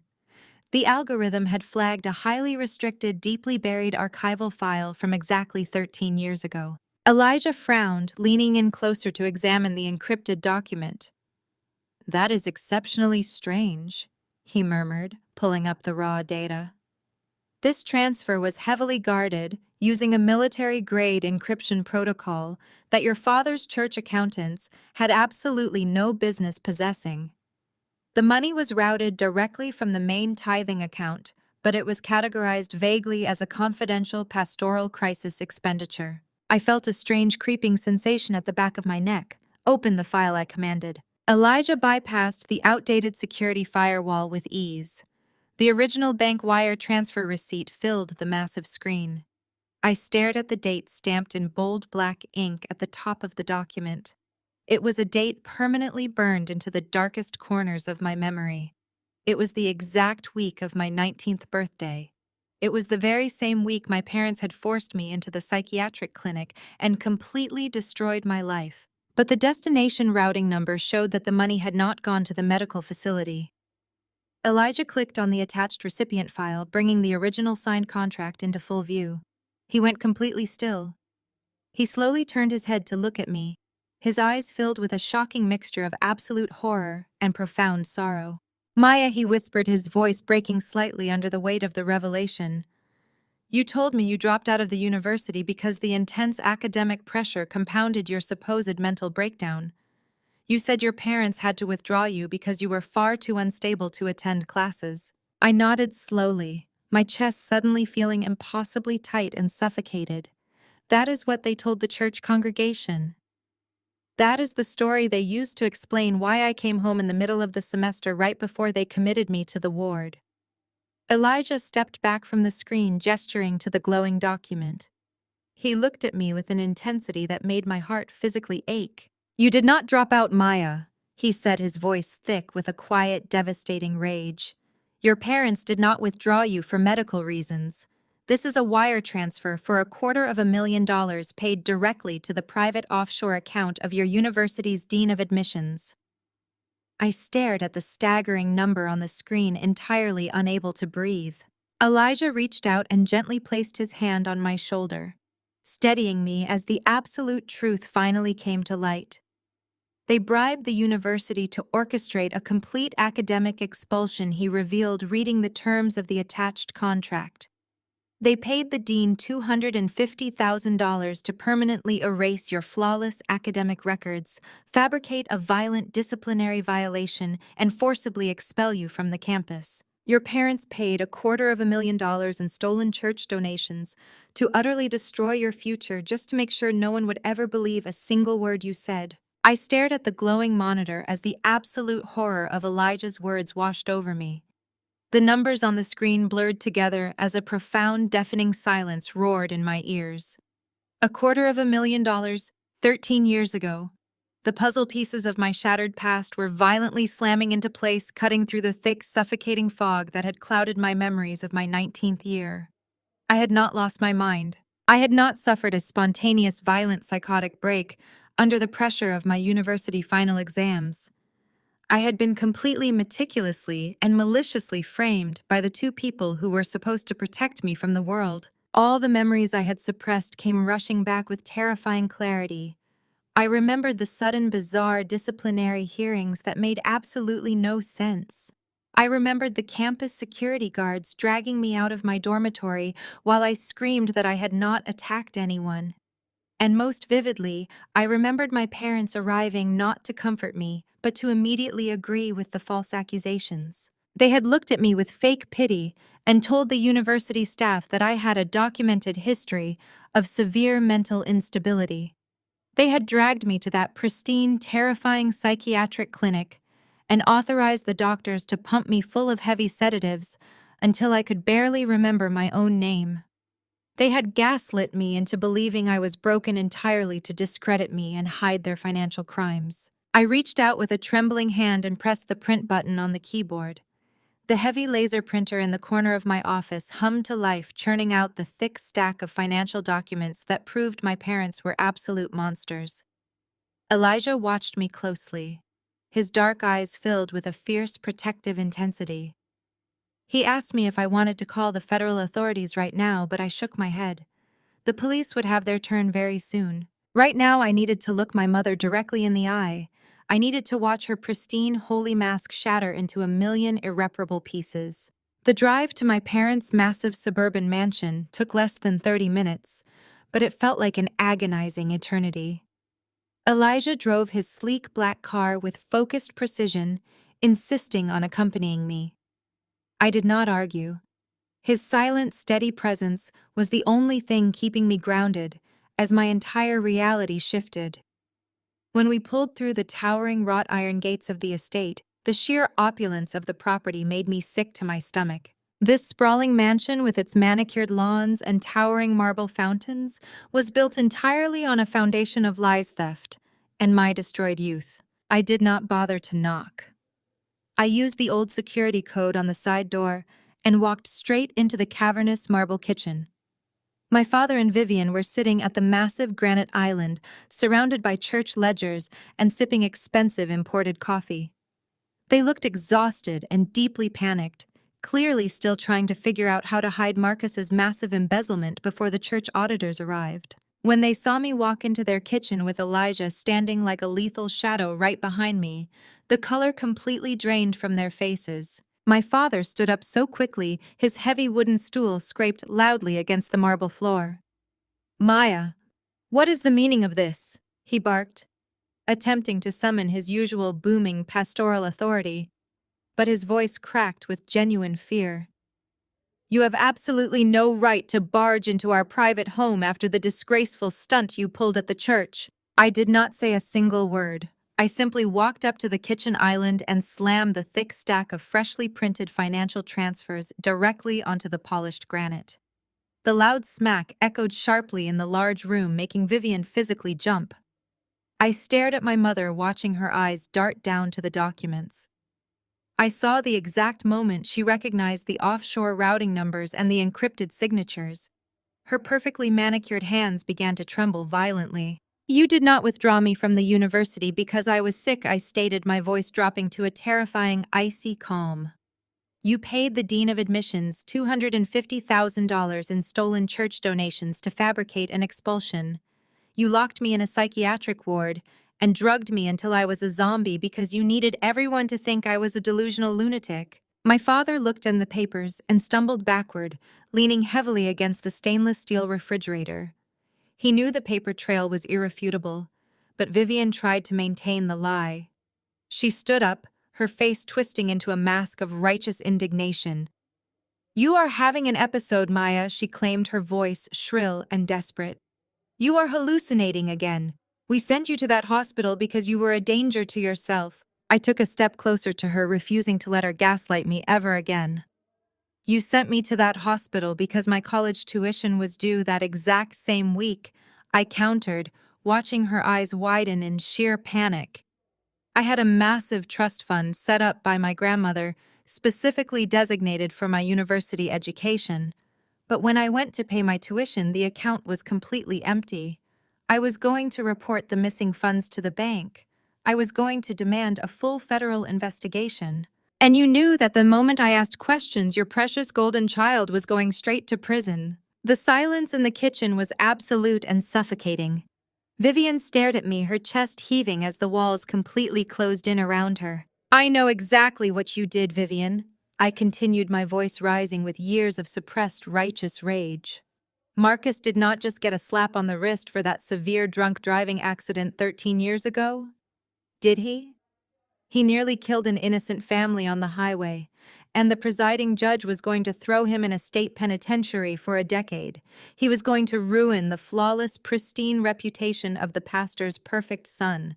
So you needed a massive amount of untraceable cash immediately. You emptied my entire college tuition fund to pay off a corrupt judge and make Marcus's criminal charges miraculously disappear." My father buried his face in his hands, letting out a pathetic, defeated groan. He had been completely complicit in the cover-up, sacrificing his own daughter to save his worthless son. "You stole my future to cover his crimes," I yelled, slamming my fist onto the granite island. "And when I was about to find out the money was gone, you used stolen church orphanage funds to bribe my university dean. You threw me into a mental asylum and convinced the entire world I was crazy just to keep me quiet. You stole my sanity to protect a drunk driver." I expected her to cry. I expected her to fall to her knees and beg for my forgiveness now that her monstrous crimes were laid bare in the bright morning light. But Vivian did not cry. The panic slowly drained from her face, replaced by a cold, calculating cruelty that chilled me to the bone. She straightened her posture, smoothing out the wrinkles in her designer silk blouse. She looked at me not with a mother's remorse, but with the absolute disdain of a woman who felt entirely justified in her wickedness. "And what if we did?" Vivian sneered, her voice dripping with toxic arrogance. "Do you honestly think I regret it? Marcus is a man, Maya. He carries the sacred family legacy. He was destined to take over the church empire and lead thousands of people to salvation. He could not do that from a prison cell.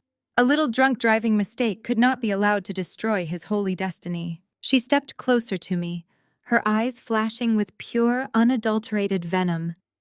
"You were just a girl." She spat her words, hitting me like physical blows. "You were never going to inherit the ministry. You were never going to be a titan of industry. You were just meant to be a quiet, obedient wife to some nice church elder." Your expensive university education was a complete waste of resources anyway. We simply reallocated your funds to protect the true future of this family. You should be honored that your sacrifice kept your brother out of a jail cell. I stared at the woman who had given birth to me, feeling a profound, absolute detachment wash over my soul. She was not a mother. She was a parasite, a vile creature who fed on the destruction of her own child to inflate her massive ego. For 13 years, I had wondered if I was broken. For 13 years, I had questioned my own mind, carrying the heavy, shameful burden of a mental illness I never actually had. All the pain, the isolation, the nights spent crying in that cold hospital room, believing I was fundamentally defective, came rushing to the surface. But it did not break me. It forged me into solid, unbreakable steel.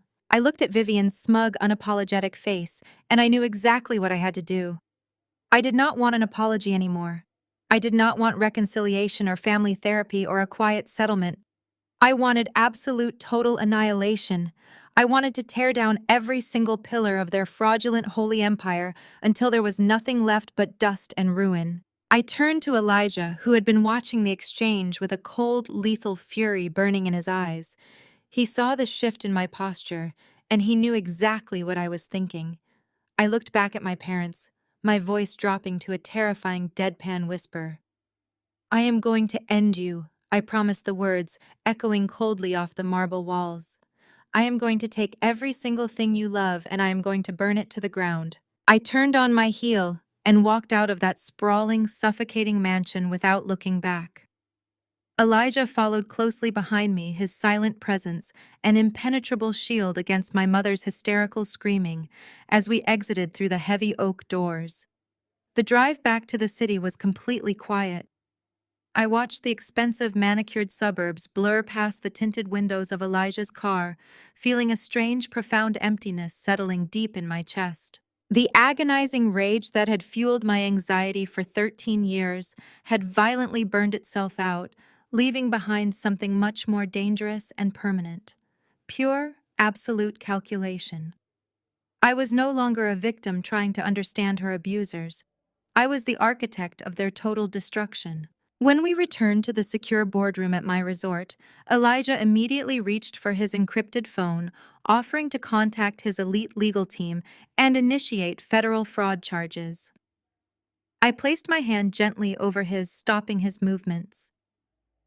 Sending them to a federal prison quietly in the dark is far too merciful, I told him, watching his dark eyes narrow with quiet understanding. They built their entire kingdom on public perception. They worship their flawless image and their social standing more than they worship any deity. If we just hand this over to the authorities, my father will spin it as a spiritual attack from a secular world. He will play the persecuted holy martyr, and his gullible congregation will blindly fund his legal defense. I want them destroyed on their own stage in front of the very people they have been deceiving for 3 decades. Elijah slowly lowered his phone, a dark, appreciative smile touching the corners of his mouth. He leaned back against the polished mahogany table, crossing his arms over his chest. "Then we give them exactly what they want," he suggested, his voice smooth and deadly. "We give Marcus his miracle." The plan formulated rapidly between us, a flawless, intricate trap designed to exploit my brother's crippling desperation and massive, fragile ego. Marcus needed exactly $5 million by Friday to replace the stolen orphanage funds before the church auditors arrived and discovered his massive offshore gambling debts. He was a drowning man, frantically grasping at any floating debris he could find. We were going to throw him a heavy iron anvil perfectly disguised as a luxury life raft. Using the advanced financial infrastructure of Sterling Holdings, Elijah helped me set up an untraceable corporate entity. We created a highly sophisticated shell company masquerading as an aggressive boutique venture capital firm based out of Geneva, Switzerland. We named it Apex Capital Solutions. Elijah used his immense global network to rapidly populate the fake firm with legitimate-looking digital footprints, dummy investment portfolios, and a pristine corporate website that would easily pass whatever sloppy, frantic due diligence Marcus was capable of conducting. It was a digital masterpiece designed specifically to catch a greedy rat. Once the digital trap was perfectly set, I sat down at my computer and drafted the email. It was a masterclass in corporate bait. I wrote directly to Marcus, adopting the persona of a senior managing partner at Apex Capital. I informed him that our European board of directors had reviewed his tech venture proposal, and despite the glaring financial risks, we were highly intrigued by the potential domestic market expansion. I typed the magic word he was quite literally dying to see. Approved. We were officially offering him a $5 million fully funded bailout package to be wired directly into his holding accounts by the end of the week. But there was a catch. A massive non-negotiable stipulation designed to ensure absolute maximum public exposure. I structured the email to appeal directly to my father's insatiable vanity and my brother's desperate need for public validation. I stated that Apex Capital required excellent public relations for our inaugural American investment. We would not just quietly wire the funds into the shadows like common debt collectors. The final partnership contract had to be signed publicly in front of prominent community leaders and local press to demonstrate our commitment to ethical, family-driven businesses. I noted that we were aware of the upcoming Grace Fellowship Cathedral 30th Anniversary Gala, scheduled for that very Saturday night. It was the absolute biggest event of the year for their megachurch, drawing powerful politicians, wealthy donors, and local news cameras. I demanded that the $5 million investment contract be signed live on stage during the gala, serving as the grand philanthropic finale of the evening. I hovered my finger over the mouse, my heart beating with a steady, relentless rhythm. I looked at Elijah, who gave me a single confirming nod, his eyes locking onto mine with deep, mutual respect. I clicked send. We barely had to wait 20 minutes. The alert chimed loudly in the quiet boardroom. Marcus had replied. I opened his email and felt a wave of absolute disgust wash over me. He did not ask a single intelligent financial question. He did not question the sudden, miraculous appearance of a Swiss investment firm swooping in to save his thoroughly worthless portfolio. He was completely and utterly blinded by his own arrogance and his desperate, frantic need to avoid federal prison. His reply was practically dripping with eager, manic relief. He enthusiastically agreed to every single term, claiming that the anniversary gala would provide the perfect, prestigious backdrop for such a monumental corporate partnership. He even promised to arrange premium VIP seating for the Apex Capital representatives directly near the main stage. He had swallowed the hook whole. He was eagerly and happily arranging the very stage for his own public execution. Elijah poured us both a glass of sparkling water, his eyes gleaming with a fierce, dark amusement. He is going to parade that fake contract in front of thousands of people, Elijah noted, anticipating the glorious catastrophe. He truly believes he has outsmarted everyone. He thinks he is a business genius who just secured a billionaire-level bailout. He thinks he just saved himself from the auditors, I corrected, taking a slow, deliberate sip of the cold water. But he has no idea that the money does not exist, and that the person holding the pen is the sister he tried to destroy. The digital ink had barely dried on Marcus's eager confirmation when my personal cell phone buzzed on the desk. I glanced down at the screen and saw a notification from a number I had deliberately ignored for weeks. It was Bianca. Clearly, Marcus had immediately run to his new bride to brag about his miraculous financial salvation. He had undoubtedly told her that a massive European venture capital firm had practically begged to invest $5 million into his brilliant portfolio. Bianca, suddenly believing that her luxurious lifestyle of private yachts and overwater villas was safe, had instantly reverted to her true vile nature. She could not resist the opportunity to gloat. I opened her text message, staring at the words with a cold, detached amusement. She had sent me a digital invitation to the Grace Fellowship 30th Anniversary Gala. The graphic was trimmed in fake gold foil, with my father's smiling, arrogant face plastered across the top. Below the invitation, she had typed a personalized message, dripping with petty, transparent venom. Marcus just secured a massive international buyout, she wrote, her arrogance practically bleeding through the screen. We are going to be richer than we ever imagined. You should come to the gala on Saturday, Maya. Come watch my husband become a billionaire while you serve cheap coffee at your little motel. Wear something cheap so you blend in with the background. I stared at her pathetic attempt to humiliate me. She was so remarkably clueless, so entirely dependent on the illusion of my family's wealth, that she had no idea she was dancing blindly on the edge of a massive legal and financial abyss. She thought she was mocking a defeated outcast. She did not realize she was taunting the architect of her impending doom. I did not feel angry. I felt completely unstoppable. I tapped the screen and typed my response, letting the sheer delicious irony of the situation guide my fingers. I kept my reply brief and perfectly polite, knowing it would only feed her delusional confidence and make the final drop that much steeper. "I will be there," I typed back, staring at the glowing words, "with a special gift." Saturday night descended upon Atlanta with a heavy, humid warmth.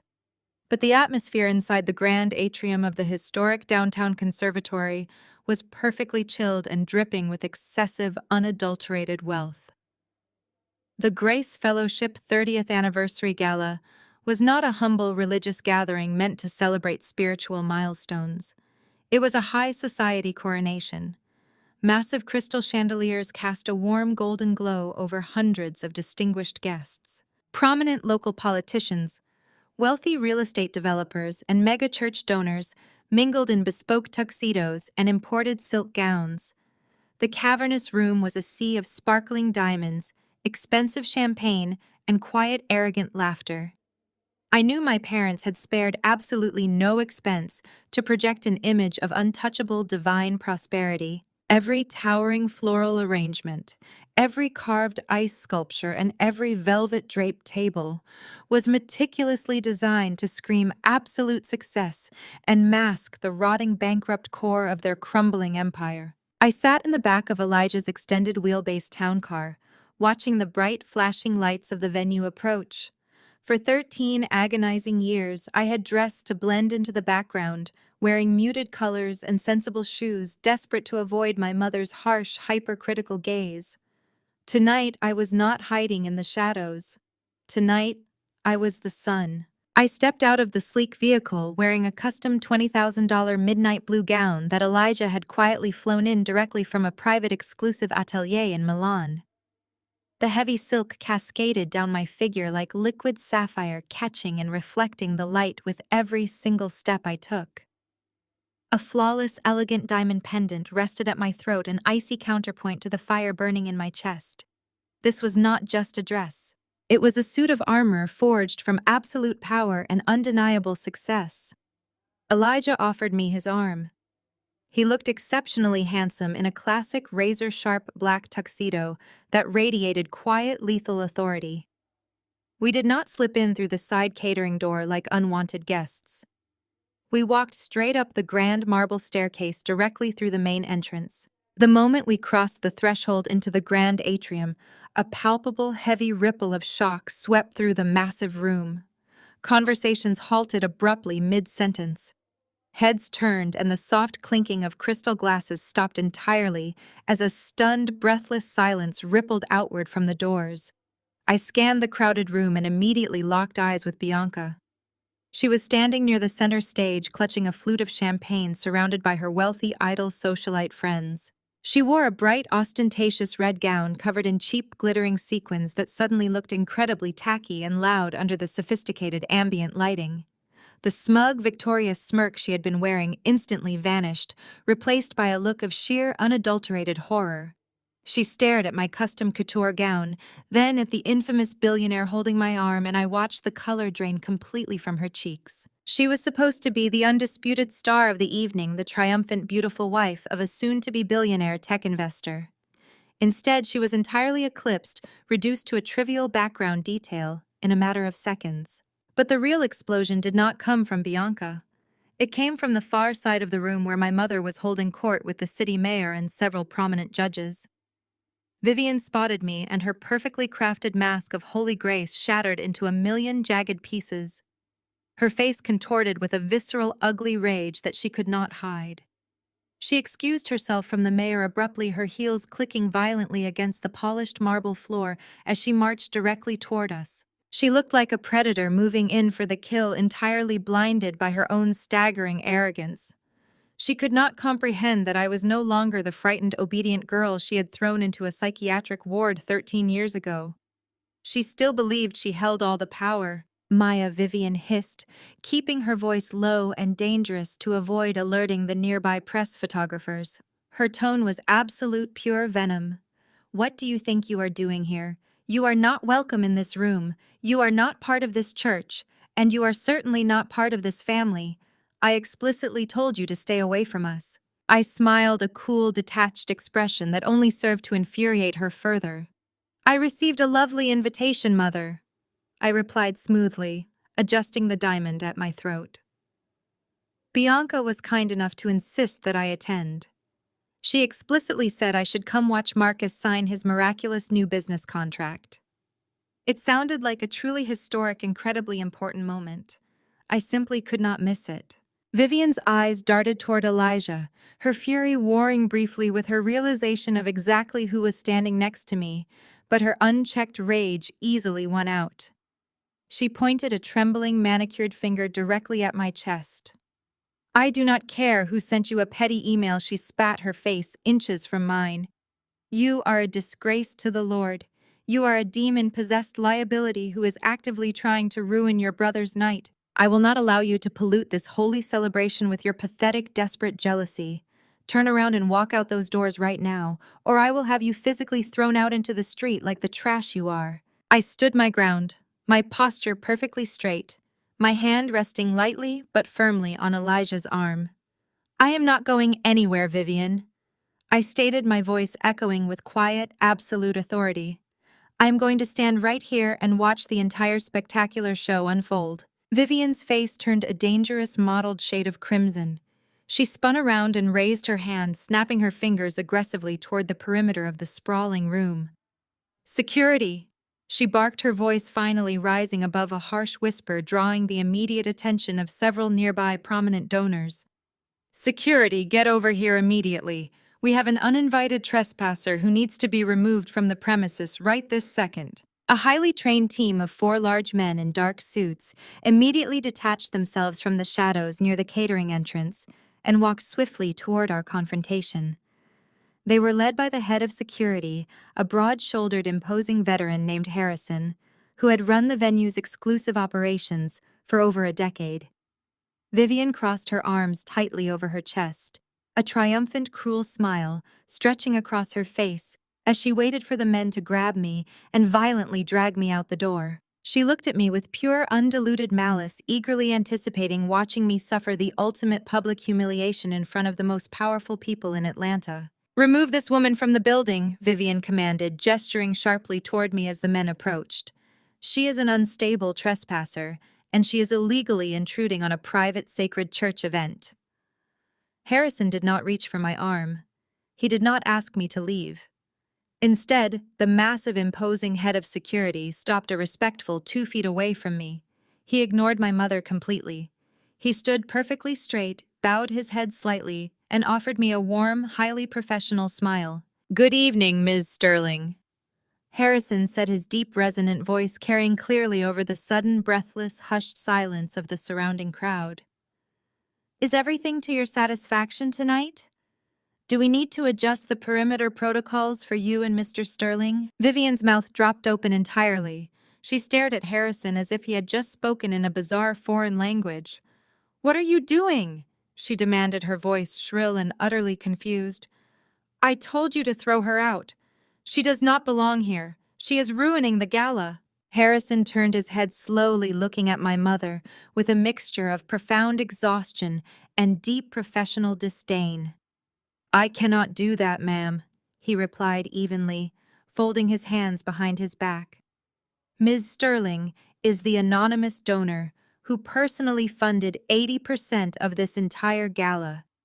He turned back to me, offering another respectful, deferential nod, before delivering the final, devastating clarification to my mother. "Furthermore, ma'am, I cannot throw her out for trespassing because she is the primary shareholder of the commercial real estate group that owns this entire historical building. You are currently standing in her house." Vivian stood completely paralyzed, her jaw hanging slack as Harrison's words echoed in the tense air. The powerful titan of Grace Fellowship looked utterly small and entirely broken. She literally could not form a single syllable. I did not give her the courtesy of a second glance. I simply tightened my grip on Elijah's arm and stepped past her, walking gracefully into the magnificent main ballroom. The sheer scale of the event was breathtaking, but I felt nothing but a cold, calculating anticipation. Marcus had been incredibly eager to please his mysterious Swiss investors. He had reserved a private velvet rope table directly in the front row center stage, perfectly positioned for maximum visibility. When Elijah and I approached the VIP section, I caught Bianca staring at us from a nearby table. Her eyes darted frantically from my custom couture gown to the gold-reserved placard on our table that clearly read Apex Capital Solutions. I watched her perfectly contoured face contort in absolute confusion as her limited brain tried to calculate why the outcast sister was sitting in the seats meant for the billionaire European saviors. Before she could march over and demand answers, the massive crystal chandeliers above us dimmed to a soft, theatrical glow. A hush fell over the thousands of elite guests as a single brilliant spotlight hit the center of the grand stage. My father stepped up to the polished acrylic podium. Pastor Thomas looked incredibly pale, sweating profusely under the hot stage lights, but he masked his terror with his signature booming, charismatic baritone. "Welcome, brothers and sisters," he began, his voice echoing through the massive state-of-the-art sound system. "Tonight, we celebrate 30 years of unwavering faith, 30 years of building a community that stands as a beacon of hope for this great city.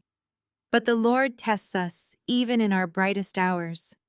Recently, our ministry faced a profound, silent trial.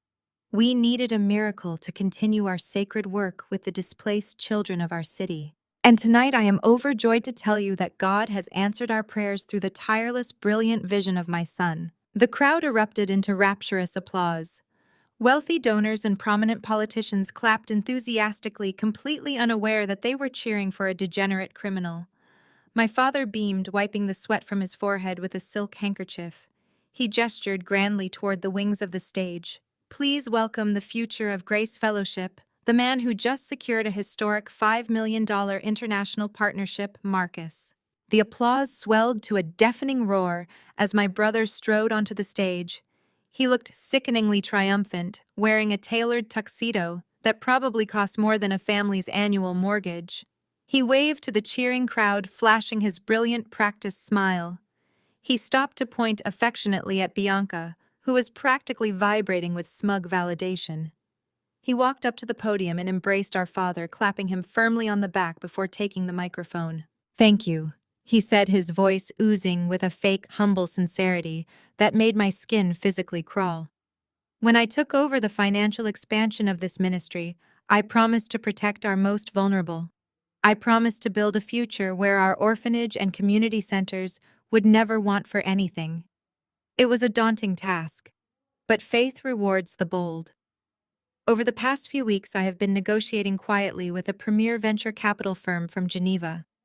They saw our vision. They saw our immaculate financial records, and they decided to fully fund our $5 million miracle project." Marcus reached into his tuxedo pocket and pulled out a sleek wireless presentation remote. He pointed it confidently toward the massive high-definition screen suspended behind the stage. "I want to show you all the breathtaking architectural renderings of our future," he announced, turning his back slightly to the crowd to admire his own supposed genius. "I want you to see exactly what $5 million of pure faith looks like." He pressed the button. There were no architectural renderings. There was no beautiful community center or smiling children. Elijah had flawlessly intercepted the main audiovisual feed from his encrypted tablet beneath our table. The massive digital screens flared to life, displaying the bright, garish logo of a notorious Macau high-stakes gambling syndicate. The crowd let out a collective, confused murmur. Marcus chuckled nervously, tapping the remote again, assuming the production team had simply loaded the wrong slide. The screen changed, but it did not get better. It showed a highly detailed, perfectly legible bank ledger. It was Marcus's private offshore account. The numbers were highlighted in glaring neon red, displaying catastrophic gambling losses. $200,000 lost on a Tuesday. $500,000 wired to an illegal bookie on a Thursday. The dates were massive and impossible to ignore. Marcus froze completely. He slammed his thumb against the remote over and over again, his face turning a sickening shade of ash gray. With every frantic click, the evidence only grew more damning. The screen flashed to a side-by-side comparison. On the left was the church's Sacred Orphanage Fund, showing exact dates of massive unauthorized cash withdrawals. On the right were the exact matching dates and identical dollar amounts being wired directly into the Macau casino holding accounts. It was an undeniable, crystal-clear paper trail of absolute theft. He had not just lost money, he had systematically drained the accounts meant to feed and house desperate children to cover his sick, illicit addiction. The confused murmurs in the ballroom rapidly morphed into loud, shocked gasps and angry shouts. Prominent donors began standing up, pointing furiously at the screens. The city mayor, sitting 2 tables away, looked absolutely horrified. My father rushed back onto the stage, waving his arms frantically at the sound booth to cut the feed, but Elijah had locked them completely out of the system. The brutal red numbers remained frozen on the giant screens, glaring down at the panicked crowd. Marcus was paralyzed. The remote dropped from his trembling fingers and clattered loudly against the wooden stage. He clutched the microphone so tightly, his knuckles turned white, staring out at the thousands of people who were watching his pristine golden reputation disintegrate into ash.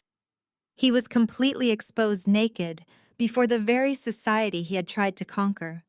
He could not run. He could not hide. He could not speak. The massive ballroom fell into a sudden, terrifying, dead silence as the sheer magnitude of the betrayal fully registered with the elite crowd. I stood up slowly, pushing my chair back. The rustle of my heavy silk gown seemed deafening in the quiet room. I stepped out from behind the velvet rope of the VIP section and walked deliberately toward the front of the room. Every single eye shifted from the glowing screens to me. The sharp, heavy clack of my heels striking the polished wooden steps of the stage echoed like gunshots through the paralyzed hall. I walked directly up to my brother. He was sweating profusely, his eyes wide and completely terrified like a cornered animal. He looked at me pleadingly, desperately, hoping for a lifeline that was never going to come. I did not smile. I did not blink. I stepped firmly into his personal space, reached out with a steady hand, and gently pried the microphone from his frozen, paralyzed fingers. I stepped back, taking a deep breath of the overly air-conditioned air. The heavy weight of the microphone in my hand felt like a weapon of absolute justice.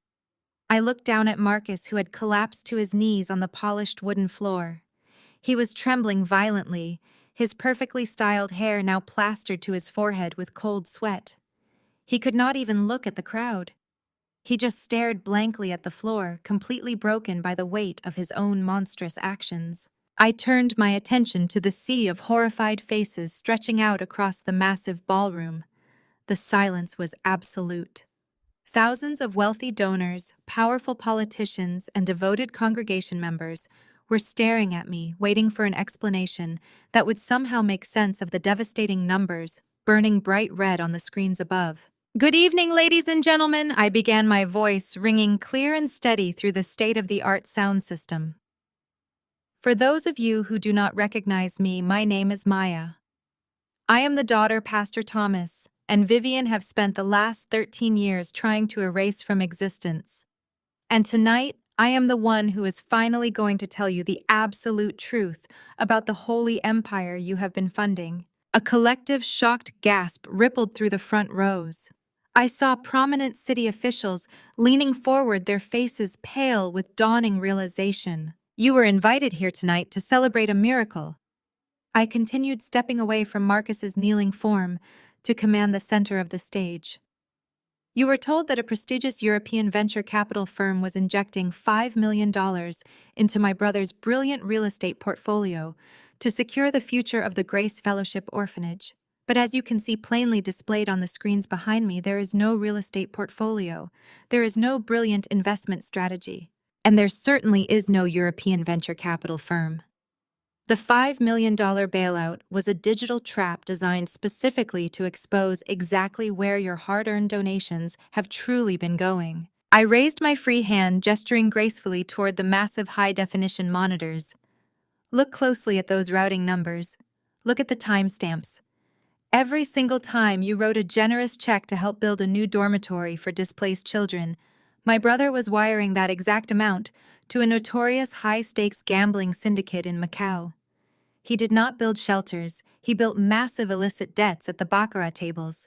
He traded the safety and security of vulnerable orphans for luxury casino suites and VIP betting chips. He has single-handedly drained your sacred charity funds dry. The outrage in the room was no longer silent. Angry shouts began to erupt from the back of the hall. People were pointing furiously at the screens, pulling out their phones to record the ledgers to capture the undeniable proof of the staggering embezzlement. But I was not finished. I had to rip the rot out by the very roots. I turned my gaze toward the VIP table, where my father was frantically pulling at his collar, his face a mask of sheer panic. "Do not think for a single second that Marcus acted alone," I announced, my voice slicing through the rising chaos of the crowd. A theft of this magnitude requires absolute complicity from the top down. Your esteemed pastor and his devoted wife knew exactly what their golden child was doing. They doctored the church ledgers. They manipulated the annual financial reports. They actively and deliberately shielded a degenerate criminal because admitting the truth would have tarnished their precious, flawless public image. They decided that maintaining their opulent lifestyle and their supreme social standing was far more important than the lives of the children they swore to protect. My father tried to step forward, his mouth opening and closing like a suffocated fish, but no words came out. The wealthy donors sitting at his table actually began to physically back away from him, their expressions twisting into absolute disgust. The facade was entirely, completely dismantled. The Holy Empire was falling to pieces in real time. But Vivian was not going to surrender without a fight. She could not accept defeat. She could not comprehend a world where her absolute authority was challenged. From the corner of my eye, I saw a blur of motion. Vivian had shoved her way past the frozen city officials, her eyes wide and manic with a desperate, terrifying rage. She hiked up the skirt of her expensive designer gown and charged the stage stairs, her heels clicking frantically against the wood. Security guards moved to intercept her, but Elijah raised a single hand from his table, signaling them to stand down. He knew exactly what I needed. I needed her to hang herself with her own rope. Vivian lunged across the stage like a rabid animal, grabbing the microphone with both hands and trying to physically wrestle it away from me. I did not fight her. I let my fingers slip from the cool metal, stepping back smoothly to maintain my dignified posture. She gripped the microphone tightly, her chest heaving, her hair wild and disheveled, completely destroying her pristine image. "Do not listen to her!" Vivian screamed into the microphone, her voice shrill and echoing painfully through the massive speakers.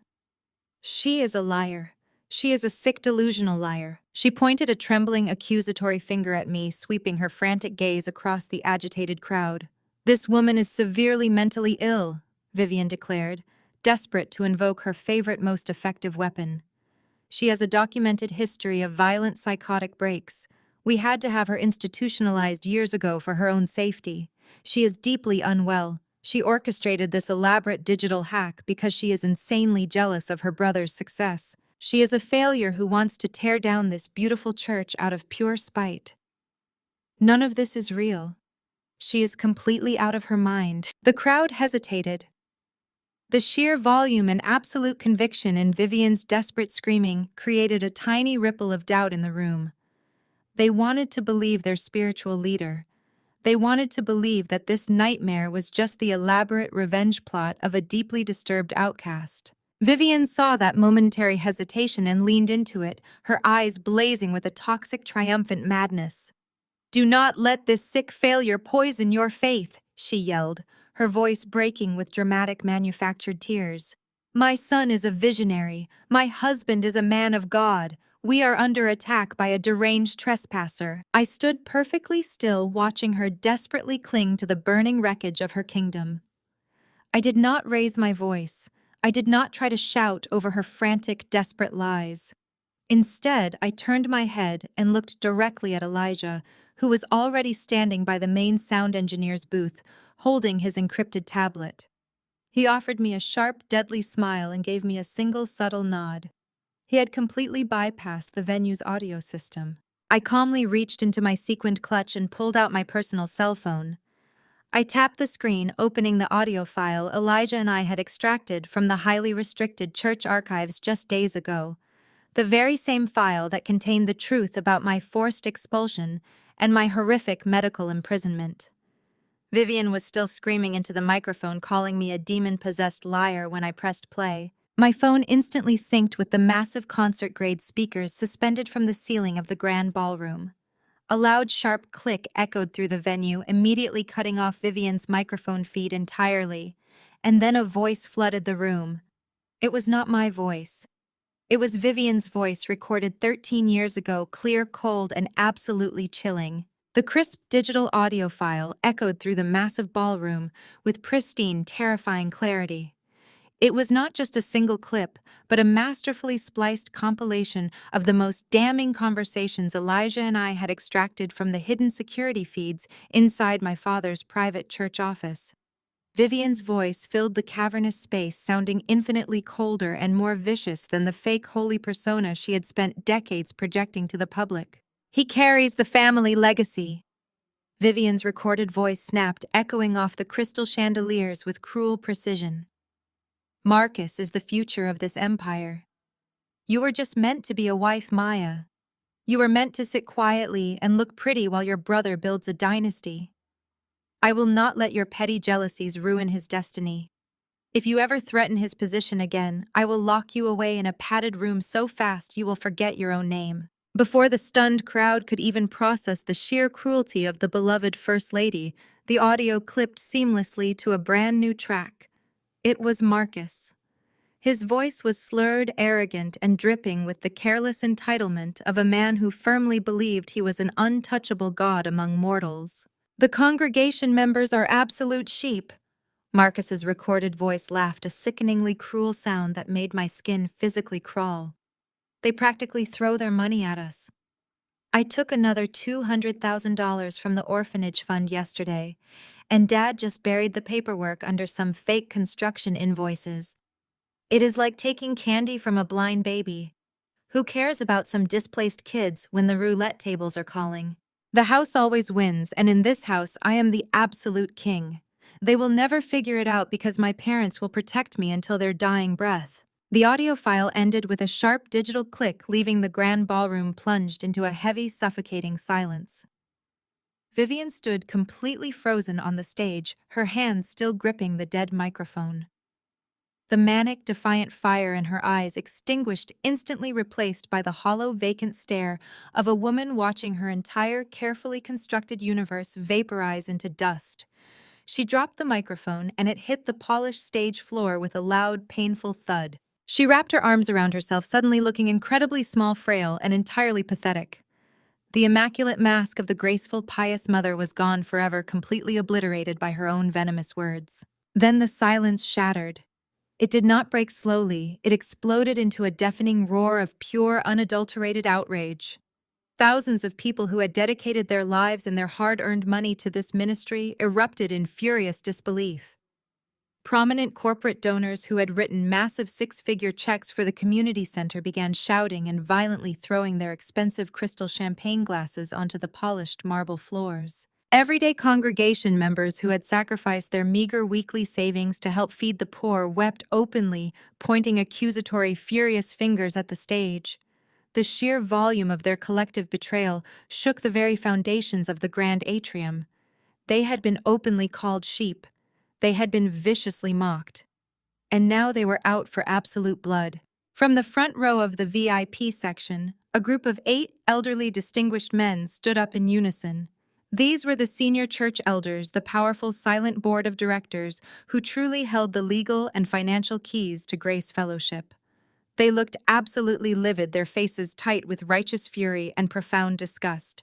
Elder Grayson, a formidable, imposing former circuit court judge who had personally mentored my father for decades, marched directly up the center aisle and ascended the stage stairs with a terrifying, determined energy. He did not look at Vivian. He did not look at the kneeling, sobbing Marcus. He walked straight up to Pastor Thomas, who was slumped heavily against the clear acrylic podium, clutching his chest in a desperate panic. Thomas Elder Grayson barked, his deep, gravelly voice cutting cleanly through the surrounding chaotic noise. "You have utterly disgraced this sacred sanctuary. You have allowed vicious thieves and vipers to feast on the generous hearts of our flock, while looking me directly in the eye and claiming divine providence. You are finished. As the head of the executive board, I am stripping you of your title, your authority, and your access to this ministry, effective immediately. You will hand over your keys, your security credentials, and you will never set foot on church property again. May God have mercy on your miserable soul, because this congregation certainly will not." My father crumpled, folding inward and leaning heavily against the podium as he openly sobbed. He was completely shattered by the absolute loss of his power, his prestige, and his stolen wealth. Suddenly, a piercing, shrill scream tore through the rising tumult of the angry crowd. Bianca came charging out of the VIP section, moving with the desperate, frantic energy of a rat fleeing a rapidly sinking ship. She ignored the angry, shouting donors and violently shoved her way past the stunned security guards, stomping directly up to Marcus. My brother looked up at her, his eyes begging for comfort, for a shred of solidarity, but Bianca's face was a mask of pure aristocratic fury. She was the daughter of a prominent conservative state senator, and her family's immaculate social standing was her entire universe. She realized in a fraction of a second that being permanently tied to a disgraced, degenerate embezzler would destroy her socialite future completely. "You absolute pathetic loser!" Bianca screamed at Marcus, her perfectly contoured face mottled red with unchecked rage. "You told me you were a brilliant visionary. You told me we were going to be billionaires. You are nothing but a degenerate common thief, and you have humiliated my family in front of the entire city." She grabbed her left hand and violently yanked the massive custom 4-carat diamond engagement ring off her finger. With a sharp, vicious throw, she hurled the heavy platinum ring directly at his face. It struck Marcus squarely in the cheek, leaving a bright red, angry welt, before bouncing away into the dark shadows of the stage. "I am filing for a complete annulment tomorrow morning," Bianca shrieked, turning swiftly on her heel. "Do not ever try to contact me again." She marched aggressively off the stage and sprinted toward the main exit, her wealthy, panicked friends scrambling wildly to follow her out the door. I stood calmly amidst the absolute destruction, watching the mighty Sterling Empire finally burn to the ground. I felt a warm, strong hand wrapped gently around my waist. Elijah had stepped up onto the stage, standing tall and imposing by my side. His presence was an unyielding, solid anchor in the terrifying storm of shouting donors and weeping, betrayed church members. He looked out over the chaos with a cool, detached satisfaction, like a master architect admiring the perfect, controlled demolition of a rotting, condemned building. "It is done," he murmured, his voice deep, rich, and incredibly steady against my ear. "You finally took your life back, Maya." I leaned into him, savoring the overwhelming, intoxicating sense of freedom washing over me. But the night was not quite over. A high, piercing wail suddenly echoed from the city streets outside, cutting sharply through the muffled acoustics of the venue's thick, reinforced glass doors.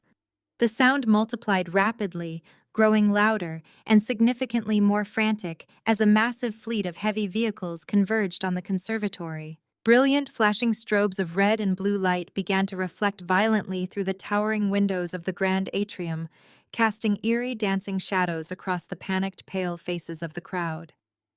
Elijah smiled, a dangerous, deeply predatory grin.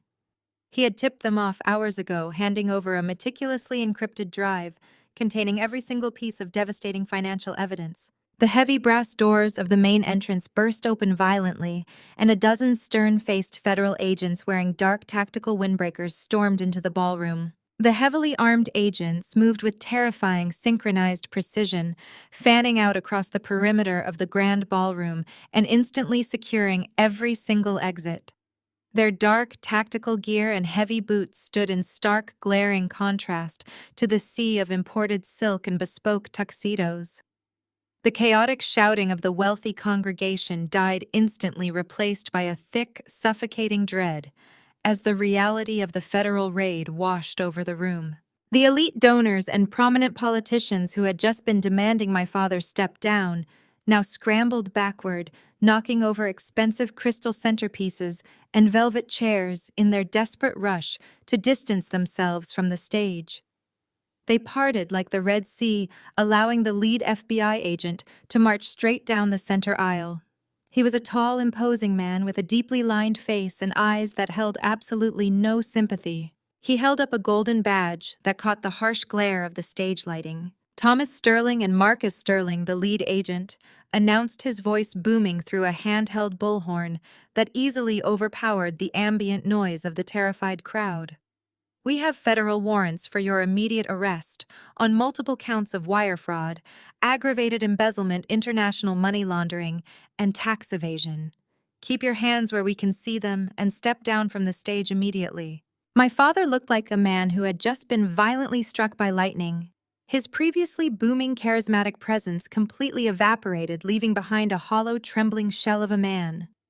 He clutched the edges of the clear acrylic podium as if it could somehow anchor him to his crumbling reality. He tried to summon his pastoral authority, puffing out his chest and forcing a wavering smile onto his sweaty face. "There must be some kind of terrible misunderstanding, officer," my father stammered, his voice completely devoid of its usual arrogant resonance. "I am Pastor Thomas Sterling. I am a pillar of this community. This is a sacred anniversary gala, and these financial discrepancies are simply administrative errors that my accountants can easily clarify. We are doing the Lord's work here. You are interrupting a holy celebration." The lead agent did not even blink. He marched up the wooden stairs of the stage, followed closely by two equally grim agents carrying heavy steel handcuffs. "You can explain your accounting errors to the federal judge on Monday morning," Thomas the agent replied coldly. "Turn around and place your hands behind your back." My father hesitated, looking out at the faces of his most loyal, wealthy donors. He expected them to rise up to defend him, to use their vast political influence to stop this public humiliation. But the city mayor was already slipping out a side door, and the senior church elders were actively turning their backs, pretending not to know him. The utter abandonment finally broke him. My father let out a pathetic, whimpering sob and slowly turned around. The harsh metallic click of the steel handcuffs ratcheting securely around his wrists echoed through the silent ballroom. It was the absolute definitive sound of his holy empire ending. While my father surrendered in a state of catatonic shock, Marcus had a completely different reaction. My brother had spent his entire life being told he was an untouchable golden god, and his brain simply could not process the concept of facing actual consequences. When two agents moved toward him, Marcus let out a high-pitched, terrified shriek. He scrambled backward, frantically scrambling on his hands and knees across the polished stage floor, ruining his ridiculously expensive tuxedo. He tried to hide behind a massive, towering arrangement of white roses, but an agent easily reached over and hauled him to his feet by the collar of his jacket. "Get your hands off me!" Marcus screamed, thrashing wildly like a spoiled toddler throwing a violent tantrum. "Do you know who I am? I am a Sterling. My family practically owns this city. You cannot arrest me. I did not do anything wrong. It was a mistake. I was going to put the money back. I swear I was going to win it all back and return it to the orphanage fund. You have to believe me." His polished, arrogant facade was entirely gone. He was crying hysterically, thick trails of snot and tears running down his panicked face. He looked absolutely pathetic, stripped of his stolen wealth and his unearned pride. The agents wrestled his arms behind his back effortlessly, ignoring his frantic struggles, as they secured his wrists in heavy cuffs. As they began to drag him toward the edge of the stage, Marcus locked eyes with me. I was standing perfectly still beside Elijah, watching the glorious destruction with a calm, detached satisfaction. Marcus dug his heels into the wooden floor, desperately resisting the agents as he stretched his neck toward me. His eyes were wide and manic, pleading with me for a lifeline. "Maya, please." Marcus begged, his voice cracking into a high, desperate whine. "Please, Maya, you have to help me. We are blood. We are family. You know I did not mean to hurt anyone. I just have a sickness. I need help, not a prison cell. Tell your billionaire friend to call his lawyers. Tell him to post my bail. Tell him to pay them off. I will do anything you want, Maya. I will publicly apologize. I will give you whatever you ask for. Just please do not let them put me in a cage. I cannot survive in a cage, Maya. Please save me." I looked down at the weeping, trembling mess of a man who had tormented me for my entire childhood. I looked at the brother who had proudly stood by and watched as my mother dragged me out of my own home and locked me inside a brutal psychiatric ward. I felt absolutely nothing for him. No pity, no remorse, no sisterly affection. My heart was completely dead to him. I took a slow, deliberate step forward, looking directly into his terrified, tear-filled eyes. 13 years ago, when you and Mother threw me out of the house into the freezing rain, I begged you for a ride to a safe place. I said, my voice perfectly smooth and icy cold, carrying clearly across the silent stage.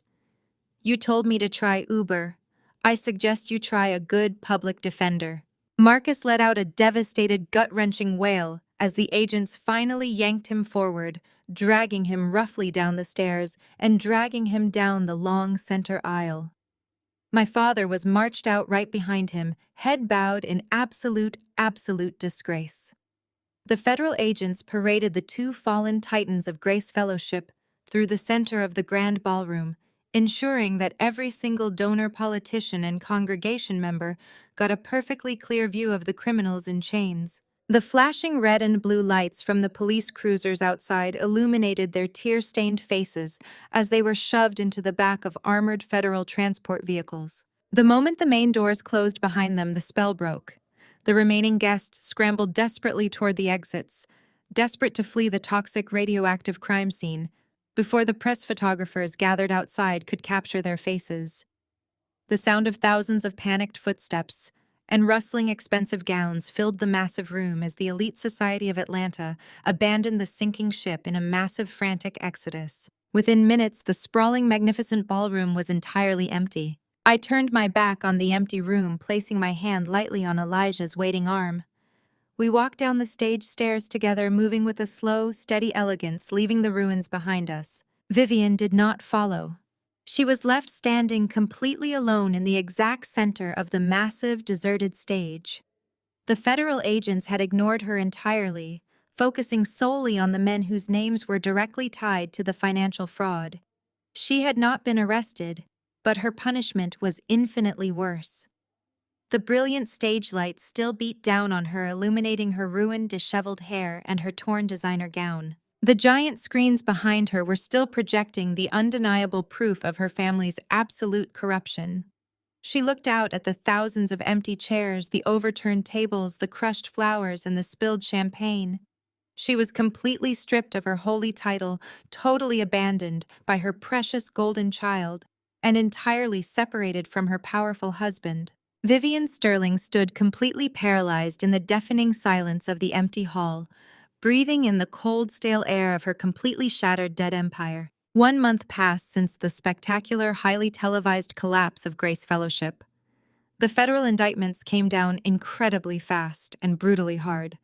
Marcus was immediately denied bail, currently sitting in a sterile federal detention center, awaiting trial for extensive wire fraud and international money laundering. My father was facing decades in a federal penitentiary, his massive personal assets frozen, and his offshore bank accounts completely seized by the government. The sprawling historic conservatory was padlocked, its grand carved doors wrapped tightly in heavy yellow police tape. The local and national news cycles played the audio of their shocking betrayal on a continuous loop, utterly destroying whatever pathetic remnants of sympathy the public might have held for the disgraced Sterling family. I watched their corrupt empire crumble from the serene quiet of my high-security penthouse, perched at the very top of Atlanta's most exclusive residential tower. My life with Elijah was moving forward rapidly, filled with genuine peace and actual love entirely disconnected from the toxic venom of my past. I was stepping off the private secure elevator into the gleaming marble lobby of my building after a quiet lunch date when the head concierge discreetly caught my attention.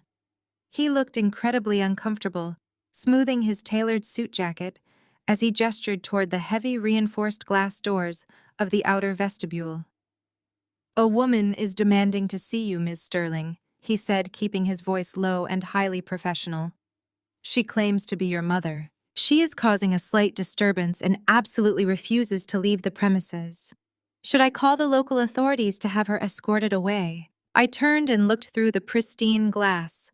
Vivian was standing on the rain-slicked pavement looking absolutely unrecognizable. The pristine, expensive designer gowns, the heavy diamond jewelry, and the flawless, holy facade were completely gone. She wore a faded beige trench coat that hung loosely on her newly frail, withered frame. Her perfectly coiffed hair was flat, lifeless, and visibly graying at the roots.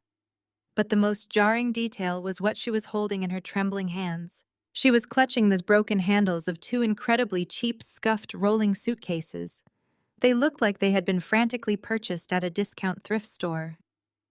The formidable, terrifying matriarch of the Sterling dynasty had been reduced to a pathetic, shivering woman standing in the cold afternoon drizzle. I did not hide or ask security to remove her. I simply pushed open the heavy glass doors and stepped out into the cool, damp air. Vivian looked up, and her face instantly contorted into a mask of dramatic, exaggerated anguish. She abandoned her cheap suitcases, letting them tip over onto the wet concrete, and stumbled forward, falling heavily to her knees right in front of my designer shoes. "Maya," she wailed, her voice cracking with desperate manufactured emotion. "Maya, please, you have to help me." They took absolutely everything. The federal agents seized the estate, the luxury cars, the private bank accounts. I have absolutely nowhere to go. My friends will not even answer my phone calls. The church elders formally banned me from the property. I slept in a cheap, dirty motel last night, and now my credit cards are completely declined. I am your mother, Maya. I gave birth to you. I raised you in the light of the Lord. You cannot just leave me out here on the street to suffer and die." She reached out, grabbing the hem of my custom-tailored coat with trembling, desperate fingers. "I know we had our differences." Vivian cried, her tears mixing freely with the light rain. "I know things were said in anger that should never have been said. But family is family. Blood is blood. You have this massive, beautiful penthouse. You have all this incredible wealth and power now. You can easily spare one single room for the woman who brought you into this world. I am begging you, Maya. Please show some Christian mercy. I am your mother. You owe me this. You cannot turn your back on your own flesh and blood when I am at my absolute lowest." I looked down at the woman who had spent my entire existence making me feel entirely worthless and completely invisible. I looked at the woman who had happily handed me over to a horrific psychiatric ward to protect her son's illegal gambling addiction. I felt absolutely no pity. I felt no obligation. The toxic guilt trips that used to paralyze me completely now felt incredibly hollow and completely powerless. I slowly reached down and firmly pried her cold, trembling fingers off my coat, stepping back so she could no longer touch me. "I do not owe you a single thing, Vivian," I stated, my voice perfectly calm and completely devoid of any emotion. "You stopped being my mother the day you decided my sanity was a convenient sacrifice for your public image. You stopped being family the night you threw me out into the freezing rain to protect a degenerate thief." I opened my designer leather purse and reached inside. My fingers brushed against the crisp paper bills I had deliberately withdrawn from the bank earlier that week, fully anticipating this exact pathetic encounter. I pulled out 10 crisp $20 bills. Exactly $200. I was 19 years old, standing on the front porch with nothing but a garbage bag of clothes when you looked me dead in the eye and told me I was a social liability. It was the precise amount she had thrown at my feet when she kicked me out of my childhood home, telling me I was a useless failure who would never amount to anything in this world. I held the small stack of bills out to her. Vivian stared at the money, her tear-streaked face twisting in absolute confusion and dawning horror. She recognized the exact amount. She understood the profound, devastating poetry of the gesture. "This is for a cab and a cheap room for the night," I said, dropping the bills so they fluttered down and landed directly on her wet, trembling knees. "It is exactly what you gave me when you threw me away like garbage." Vivian let out a strangled, pathetic gasp, staring at the money as if it were coated in toxic acid. "You cannot do this," she whimpered, looking up at me with sheer, unadulterated terror. "I am your family. Where am I supposed to go?" I took a step back toward the warm, glowing lobby of my secure building, leaving her out in the cold rain. "Go find another table, Mother," I said, delivering the final devastating blow. "This one is fully booked." I turned my back on her, walking gracefully through the heavy glass doors and signaling the head security guard to lock them tight. I did not look back as the private elevator doors slid shut, carrying me upward toward my beautiful, bright future, leaving Vivian completely alone with the bitter, empty wreckage of her own choices. 6 months had passed since that cold, rainy afternoon in front of my building. The harsh, bitter winter had finally melted away, giving birth to a brilliant, vibrant spring. I stood on the sprawling wrap-around porch of my grandmother's historic estate, taking a deep, long breath of the sweet jasmine-scented air. The heavy, oppressive weight that had crushed my chest for my entire childhood was completely, permanently gone. The massive Victorian house behind me was no longer a silent, dusty tomb guarding forgotten family secrets. It was absolutely alive, humming with a fierce, beautiful energy that radiated through every single restored wooden beam and polished window pane. I turned and looked through the large bay windows into what used to be the formal dining room. The heavy antique furniture had been entirely cleared out. In its place stood rows of sleek, modern drafting tables and high-powered computer workstations. We had transformed the entire first floor of the estate into the Harrington Institute of Design and Enterprise. It was a fully funded comprehensive academy dedicated exclusively to young African-American women who had been cast aside by society. We sought out the girls who had been told they were too loud, too ambitious, or simply not enough. We found the girls who had been labeled as outcasts and failures just like I had been. I watched as a group of young women gathered around a glowing digital display, passionately debating a new architectural software rendering. Their faces were bright with fierce ambition and unapologetic confidence. We provided them with state-of-the-art technology, elite business mentorship, and the essential financial backing to launch their own independent careers. We were teaching them how to manage real estate, how to code software, and how to build their own empires from the ground up so they would never have to rely on anyone else for their survival. We were doing the exact holy charitable work my father and brother had falsely claimed to do for decades. We were actually changing lives. The massive funding for the academy came directly from my grandmother's legitimate trust and the explosive, unprecedented success of my own independent design firm. We did not need to solicit donations or manipulate vulnerable congregations. We built it with honest hard work and absolute undeniable integrity. Elijah had been instrumental in bringing the grand vision to life. He had utilized his vast tech resources to wire the entire historic property with the most advanced digital infrastructure available, creating a seamless, perfect blend of classic architectural beauty and modern innovation. I heard the familiar heavy rhythm of footsteps on the wooden porch behind me. Elijah stepped out into the warm spring sunlight carrying 2 steaming mugs of black coffee. He handed one to me, his fingers brushing gently against mine. He was not wearing his usual intimidating corporate suit. He wore a simple tailored shirt with the sleeves rolled up, looking completely relaxed and entirely at home. He stepped up beside me, leaning against the freshly painted white wooden railing, and looked out over the lush green lawns stretching down toward the quiet street. "You have built something incredibly beautiful here, Maya," he said, his deep, rich voice rumbling with genuine pride. "Your grandmother would be absolutely thrilled to see her home filled with so much life and purpose." I took a slow sip of the hot coffee, letting the comforting warmth spread through my chest. I did not build it alone, I replied, looking up into his dark, steady eyes. You stood right beside me every single step of the way. You never tried to take over, and you never tried to tell me how to run my own legacy. You just gave me the tools I needed and trusted me to use them. Elijah set his coffee mug down on the wide wooden railing and turned to face me completely. He reached out and gently took the mug from my hands, setting it next to his. His expression was serious, but his eyes held a profound, quiet tenderness that he reserved entirely for me. He did not drop to one knee. He did not orchestrate a massive, flashy public spectacle to feed his own ego. That was what weak men like Marcus did. Elijah simply reached into his pocket and pulled out a small velvet box. He opened it slowly, revealing a ring that literally took my breath away. It was not a massive, gaudy 4-carat monstrosity designed to be shown off to jealous country club wives as a superficial trophy. It was a brilliant, flawless princess-cut diamond set in a simple, elegant platinum band. It was understated, breathtakingly beautiful, and completely perfect. I do not want to be your savior, Maya, he said, his voice dropping to a low, intimate register. You have already saved yourself. You are the strongest, most brilliant woman I have ever known.